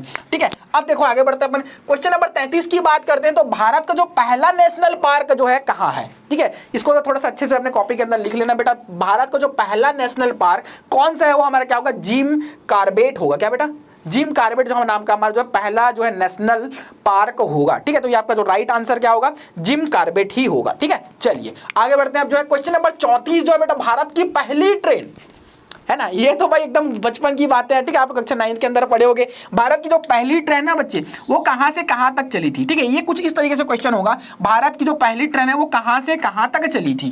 ठीक है, ऐसा इसका राइट क्वेश्चन कुछ बनने वाला है। यहाँ पे कुछ मिस्टेक्स है, कुछ गलतियां यहाँ पे जो प्रिंट नहीं हो पाई है। ठीक है, तो मैं आपको बता देता हूँ, भारत की जो पहली ट्रेन है कहां से कहां तक चली थी, तो इसका जो राइट आंसर हो जाएगा वो कहेगा ठाणे से मुंबई के बीच में, या फिर मुंबई से ठाणे के बीच में चली थी। क्लियर है, चलिए आगे बढ़ते हैं। अब जो है 35वें क्वेश्चन के ऊपर जो है फोकस करते हैं। भारत का जो पहला रेगिस्तान, सबसे बड़ा रेगिस्तान कौन सा है। तो सबको पता है बेटा, सबको पता है कि जो थार का जो रेगिस्तान होता है ना, वो सबसे बड़ा रेगिस्तान है भारत का। ठीक है, तो हमारा जो राइट आंसर क्या हो जाएगा, ऑप्शन नंबर बी जो है थार का रेगिस्तान, ये जो है राइट आंसर है। क्लियर है, लेकिन सबसे बड़ा जब डेल्टा की बात की जाएगी, ठीक है, डेल्टा के जब बात की जाएगी तो डेल्टा में क्या होता है बेटा, सुंदरवन डेल्टा आ जाता है। ठीक है, डेल्टा की बात जब बात की जाती है तो सुंदरवन जो डेल्टा है ये सबसे बड़ा होता है। जब लेकिन रेगिस्तान की बात की जाएगी तो वहां पे जो थार का रेगिस्तान जो है सबसे बड़ा रेगिस्तान होता है। चलिए आगे बढ़ते बच्चे। जो नीली क्रांति जो है किससे संबंधित है, नीली क्रांति की बात की गई बेटा, ठीक है। अब यहाँ पे आप लोग जो है सीधे सीधे बात कर सकते हो कि नीली क्रांति में यहाँ पे जो कुछ मिस्टेक है समुद्री है, ठीक है, ये समुद्री है और यहाँ पे अंडा उत्पादन, ठीक है, देखो ध्यान से। अब अंडा उत्पादन की तो यहाँ पे जो कोई टर्म यूज नहीं है, नीली क्रांति में अंडा उत्पादन का क्या काम भाई, है ना। तो यहाँ पे आप जो अपने जनरल नॉलेज से जो इसको आंसर दे सकते हो कि भाई नीला उत्पादन जो है अंडे के टर्म पे नहीं होगा, मतलब इसको आप सीधा सीधा इसको नकार सकते हो, कैंसिल कर सकते हो। यहाँ पे जो समुद्री सफाई, इसका भी आप थोड़ा सा आप बात करोगे या फिर जो थोड़ा सा अगर नॉलेज होगी तो यहाँ पे भी रिलेटेबल नहीं होती। लेकिन आप मत्स्य उत्पादन और जल संरक्षण में थोड़ा बहुत कंफ्यूजन हो सकता है, लेकिन इसका जो राइट आंसर हो जाएगा बेटा वो क्या हो जाएगा, मत्स्य उत्पादन से, ठीक है। जो मछलियों का जो उत्पादन होता है ना उसमें क्या हो, नीली क्रांति जो है रिलेटेबल है। नीली क्रांति का जो नीली जो क्रांति है इसका जो मेन फोकस था वो होता है मत्स्य उत्पादन का था, ठीक है। चलिए आगे बढ़ते हैं। अब जो क्वेश्चन नंबर 37 के ऊपर जो फोकस करते हैं, क्वेश्चन नंबर 37 हमारा क्या है, ये जो थोड़ा सा बायोलॉजी का पोर्शन है। देखो बच्चे यहाँ पे कहते हैं पीलिया किस अंग का रोग है, किस अंग का रोग है बेटा। पीलिया क्या होता है, मेनली किसको इफेक्ट करता है, यकृत या फिर लीवर को, जिसको हम बोलते हैं यकृत लीवर एक ही है, ठीक है, उसको जो है मेनली इफेक्ट कर रहा होता है, ठीक है। तो इसका जो राइट आंसर हो जाएगा वो क्या हो जाएगा, ऑप्शन नंबर ए यकृत या फिर लीवर हो जाएगा, ठीक है। चलिए आगे बढ़ते बच्चे, क्वेश्चन नंबर जो है 38 की बात करते हैं। वापस से बेटा रिपीटेडली क्वेश्चन ये पूछा गया, रिपीट क्वेश्चन है, ठीक है। यहाँ पे इसका सारे बच्चों को पता है, इसको मेरे को जो है आंसर बताने की जरूरत नहीं है। 1 नवंबर 2000 आने वाला है, छत्तीसगढ़ की स्थापना दिवस ही पूछी गई है, ठीक है, 1 नवंबर 2000 सन को हुआ है। चलिए आगे बढ़ते हैं। अब जो है क्वेश्चन नंबर 39 की बात करते हैं। पृथ्वी को दो बराबर भागों में बांटने वाली रेखा को क्या कहते हैं। पृथ्वी को 2 बराबर भागों में बांटने वाली रेखा को क्या बोलते हैं प्यारे बच्चे, हम लोग जो है भूमध्य रेखा बोल रहे थे। भूमि को भाई सिंपल, भूमि को 2 मध्य भागों में बांटने वाली रेखा भूमध्य रेखा होगी, मतलब वो सेंटर में रेखा होती है, क्या बच्चे, सेंटर में रेखा होती है, हम उसको क्या बोल देंगे, भूमध्य रेखा बोल रहे होते हैं। चलिए और आगे बढ़ते हैं फटाफट से। क्वेश्चन नंबर 40 की बात करो बेटा, अंतरिक्ष में जाने वाले जो प्रथम व्यक्ति हैं यो क्या हमारे क्या होने वाले हैं, यूरी गाजरिन होने वाले, यूरी गाजरिन होने वाले बच्चा। तो हमारा जो राइट आंसर होगा वो क्या हो जाएगा, ऑप्शन नंबर ए यूरी गाजरिन होने वाले हैं, ठीक है। चलिए आगे बढ़ते हैं, अपन जो क्वेश्चन नंबर 41 के ऊपर फोकस करते हैं। सबसे बड़ा जानवर की बात की गई बेटा, यहाँ पे जो थोड़ा सा ध्यान देखना, सबसे विशाल क्या शरीर वाली बात की जाएगी तो यहाँ पे क्या होगा, हम लोग हाथी का ऑप्शन चूज करेंगे। लेकिन जो ये क्वेश्चन जो वापस से पूछा गया था और वहां पे जो है इसका जो राइट आंसर जो है जिराफ लिया गया था बेटा, ठीक है, यही सेम क्वेश्चन था लेकिन उसका आंसर जो है जिराफ लिया गया था। तो इसका जो सबसे बड़ा जानवर हाइट की बात की जाएगी तो यहाँ पे क्या होगा, जिराफ इसका राइट आंसर होने वाला। तो आप जिराफ को जो है यहाँ पे टिक कर सकते हो, यहाँ पे हाथी को नहीं करना, ठीक है, हाथी को नहीं करना, ठीक है। हाथी का सबसे बड़ा जानवर नहीं होता। हाइट की बात की जाए, बड़ा जानवर कहने का मतलब, अगर विशाल का जानवर की बात की जाएगी तो आपको क्या करना पड़ेगा, हाथी का ऑप्शन जो चूज करना पड़ेगा। यहाँ पे कुछ गलतियां हुई है, इसको आप बच्चे से जैसे हमारे सर बोलते हैं है ना कि हर पीला आंसर जो है वो आंसर सही नहीं होता। तो यहाँ पे वैसी ही बात की गई है कि हाथी जो यहाँ पे राइट नहीं है, जिराफ जो यहाँ पे राइट आंसर है। चलिए आगे बढ़ते हैं। ये वापस से बेटा वही क्वेश्चन रिपीट किया गया। देखो आईपीएल में पर्पल कैप किसको मिलता है, सबसे ज्यादा विकेट लेने वाले खिलाड़ी को दिया जाता है, ठीक है। चलो भाषा की सबसे छोटी इकाई क्या होती है बेटा, भाषा की जो सबसे छोटी इकाई जो होती है ये क्या होती है, हमारी जो है अक्षर होती है। क्या बेटा, अक्षर आप लोगों ने बता हुआ, अक्षर से ही हमारे क्या बोलते हैं, एक वर्ड्स का फॉर्मेशन होता है, एक जो है क्या बोलते हैं वाक्य का निर्माण होता है। तो आपको क्या, अक्षर जो होता है ना ये हमें सबसे छोटी इकाई होती है, सबसे छोटा जो है यूनिट होता है, ठीक है बच्चे। तो अक्षर यहाँ पे राइट आंसर हो जाएगा, ऑप्शन नंबर डी जो है हमारा राइट आंसर होगा। क्वेश्चन नंबर 44 के ऊपर फोकस करते हैं फटाफट। जो कौन सी नदी जो है दक्षिण भारत की नहीं है, यमुना नदी बेटा क्या है, उत्तर भारत की नदी है। यमुना नदी ही भैया क्या है, उत्तर भारत की नदी है। ये इसका जो उद्गम होता है बेटा वो हिमालय से हो रहा होता है, ठीक है, हिमालय से उत्तर से हो रहा होता है। लेकिन जो बाकी जो नदियां बेटा, कृष्ण नदी, कावेरी नदी, गोदावरी नदी, इसका जो उद्गम होता है या फिर जो ये जहां से निकलती है वो क्या होता है, दक्षिण के एरियाज होते हैं, दक्षिण के भाग होते हैं, ठीक है। तो बाकी जो नदी है बेटा यमुना को छोड़ के ये सारे दक्षिण की भाग होती है, लेकिन यहाँ पे क्या है दक्षिण की नहीं है पूछा गया, तो वो इसका राइट आंसर क्या हो जाएगा, यमुना नदी हो जाएगी। ऑप्शन नंबर 20 का क्या होगा, राइट आंसर होगा, ठीक है। चलिए आगे बढ़ते हैं, ठीक है। तनिष्क निम्न में से किससे संबंधित ब्रांड है, भैया तनिष्क के ब्रांडिंग के बारे में सारे बच्चे समझ रहे होंगे, ठीक है। तनिष्क क्या है बेटा, एक ब्रांड है, ठीक है, एक जो है ब्रांड है। उस कंपनी में जो आभूषण होते हैं, जो ज्वेलरी होती है, जो आप लोगों ने पढ़ा होगा कहीं बोर्ड्स में, होर्डिंग्स में देखा होगा, तो वहां पे आप लोगों ने कभी कभी जो एड्स के बारे में भी देखा होगा, एड्स में क्या है जो ज्वेलरीज के बारे में बताए जाते हैं, आभूषण के बारे में बताया, तो यहाँ पे जो राइट आंसर हो जाएगा वो हमारा क्या हो जाएगा बेटा, ऑप्शन नंबर सी, जो आभूषण होगा जो तनिष्क से जो है रिलेटेड है, संबंधित है। चलिए आगे बढ़ते हैं बच्चे। जो रेंसो का जो अर्थ होता है उसका मतलब होता है पुनर्जागरण, मतलब रेंसो का जो अर्थ होता है बेटे, ठीक है, वो क्या होता है, पुनर्जागरण होता है।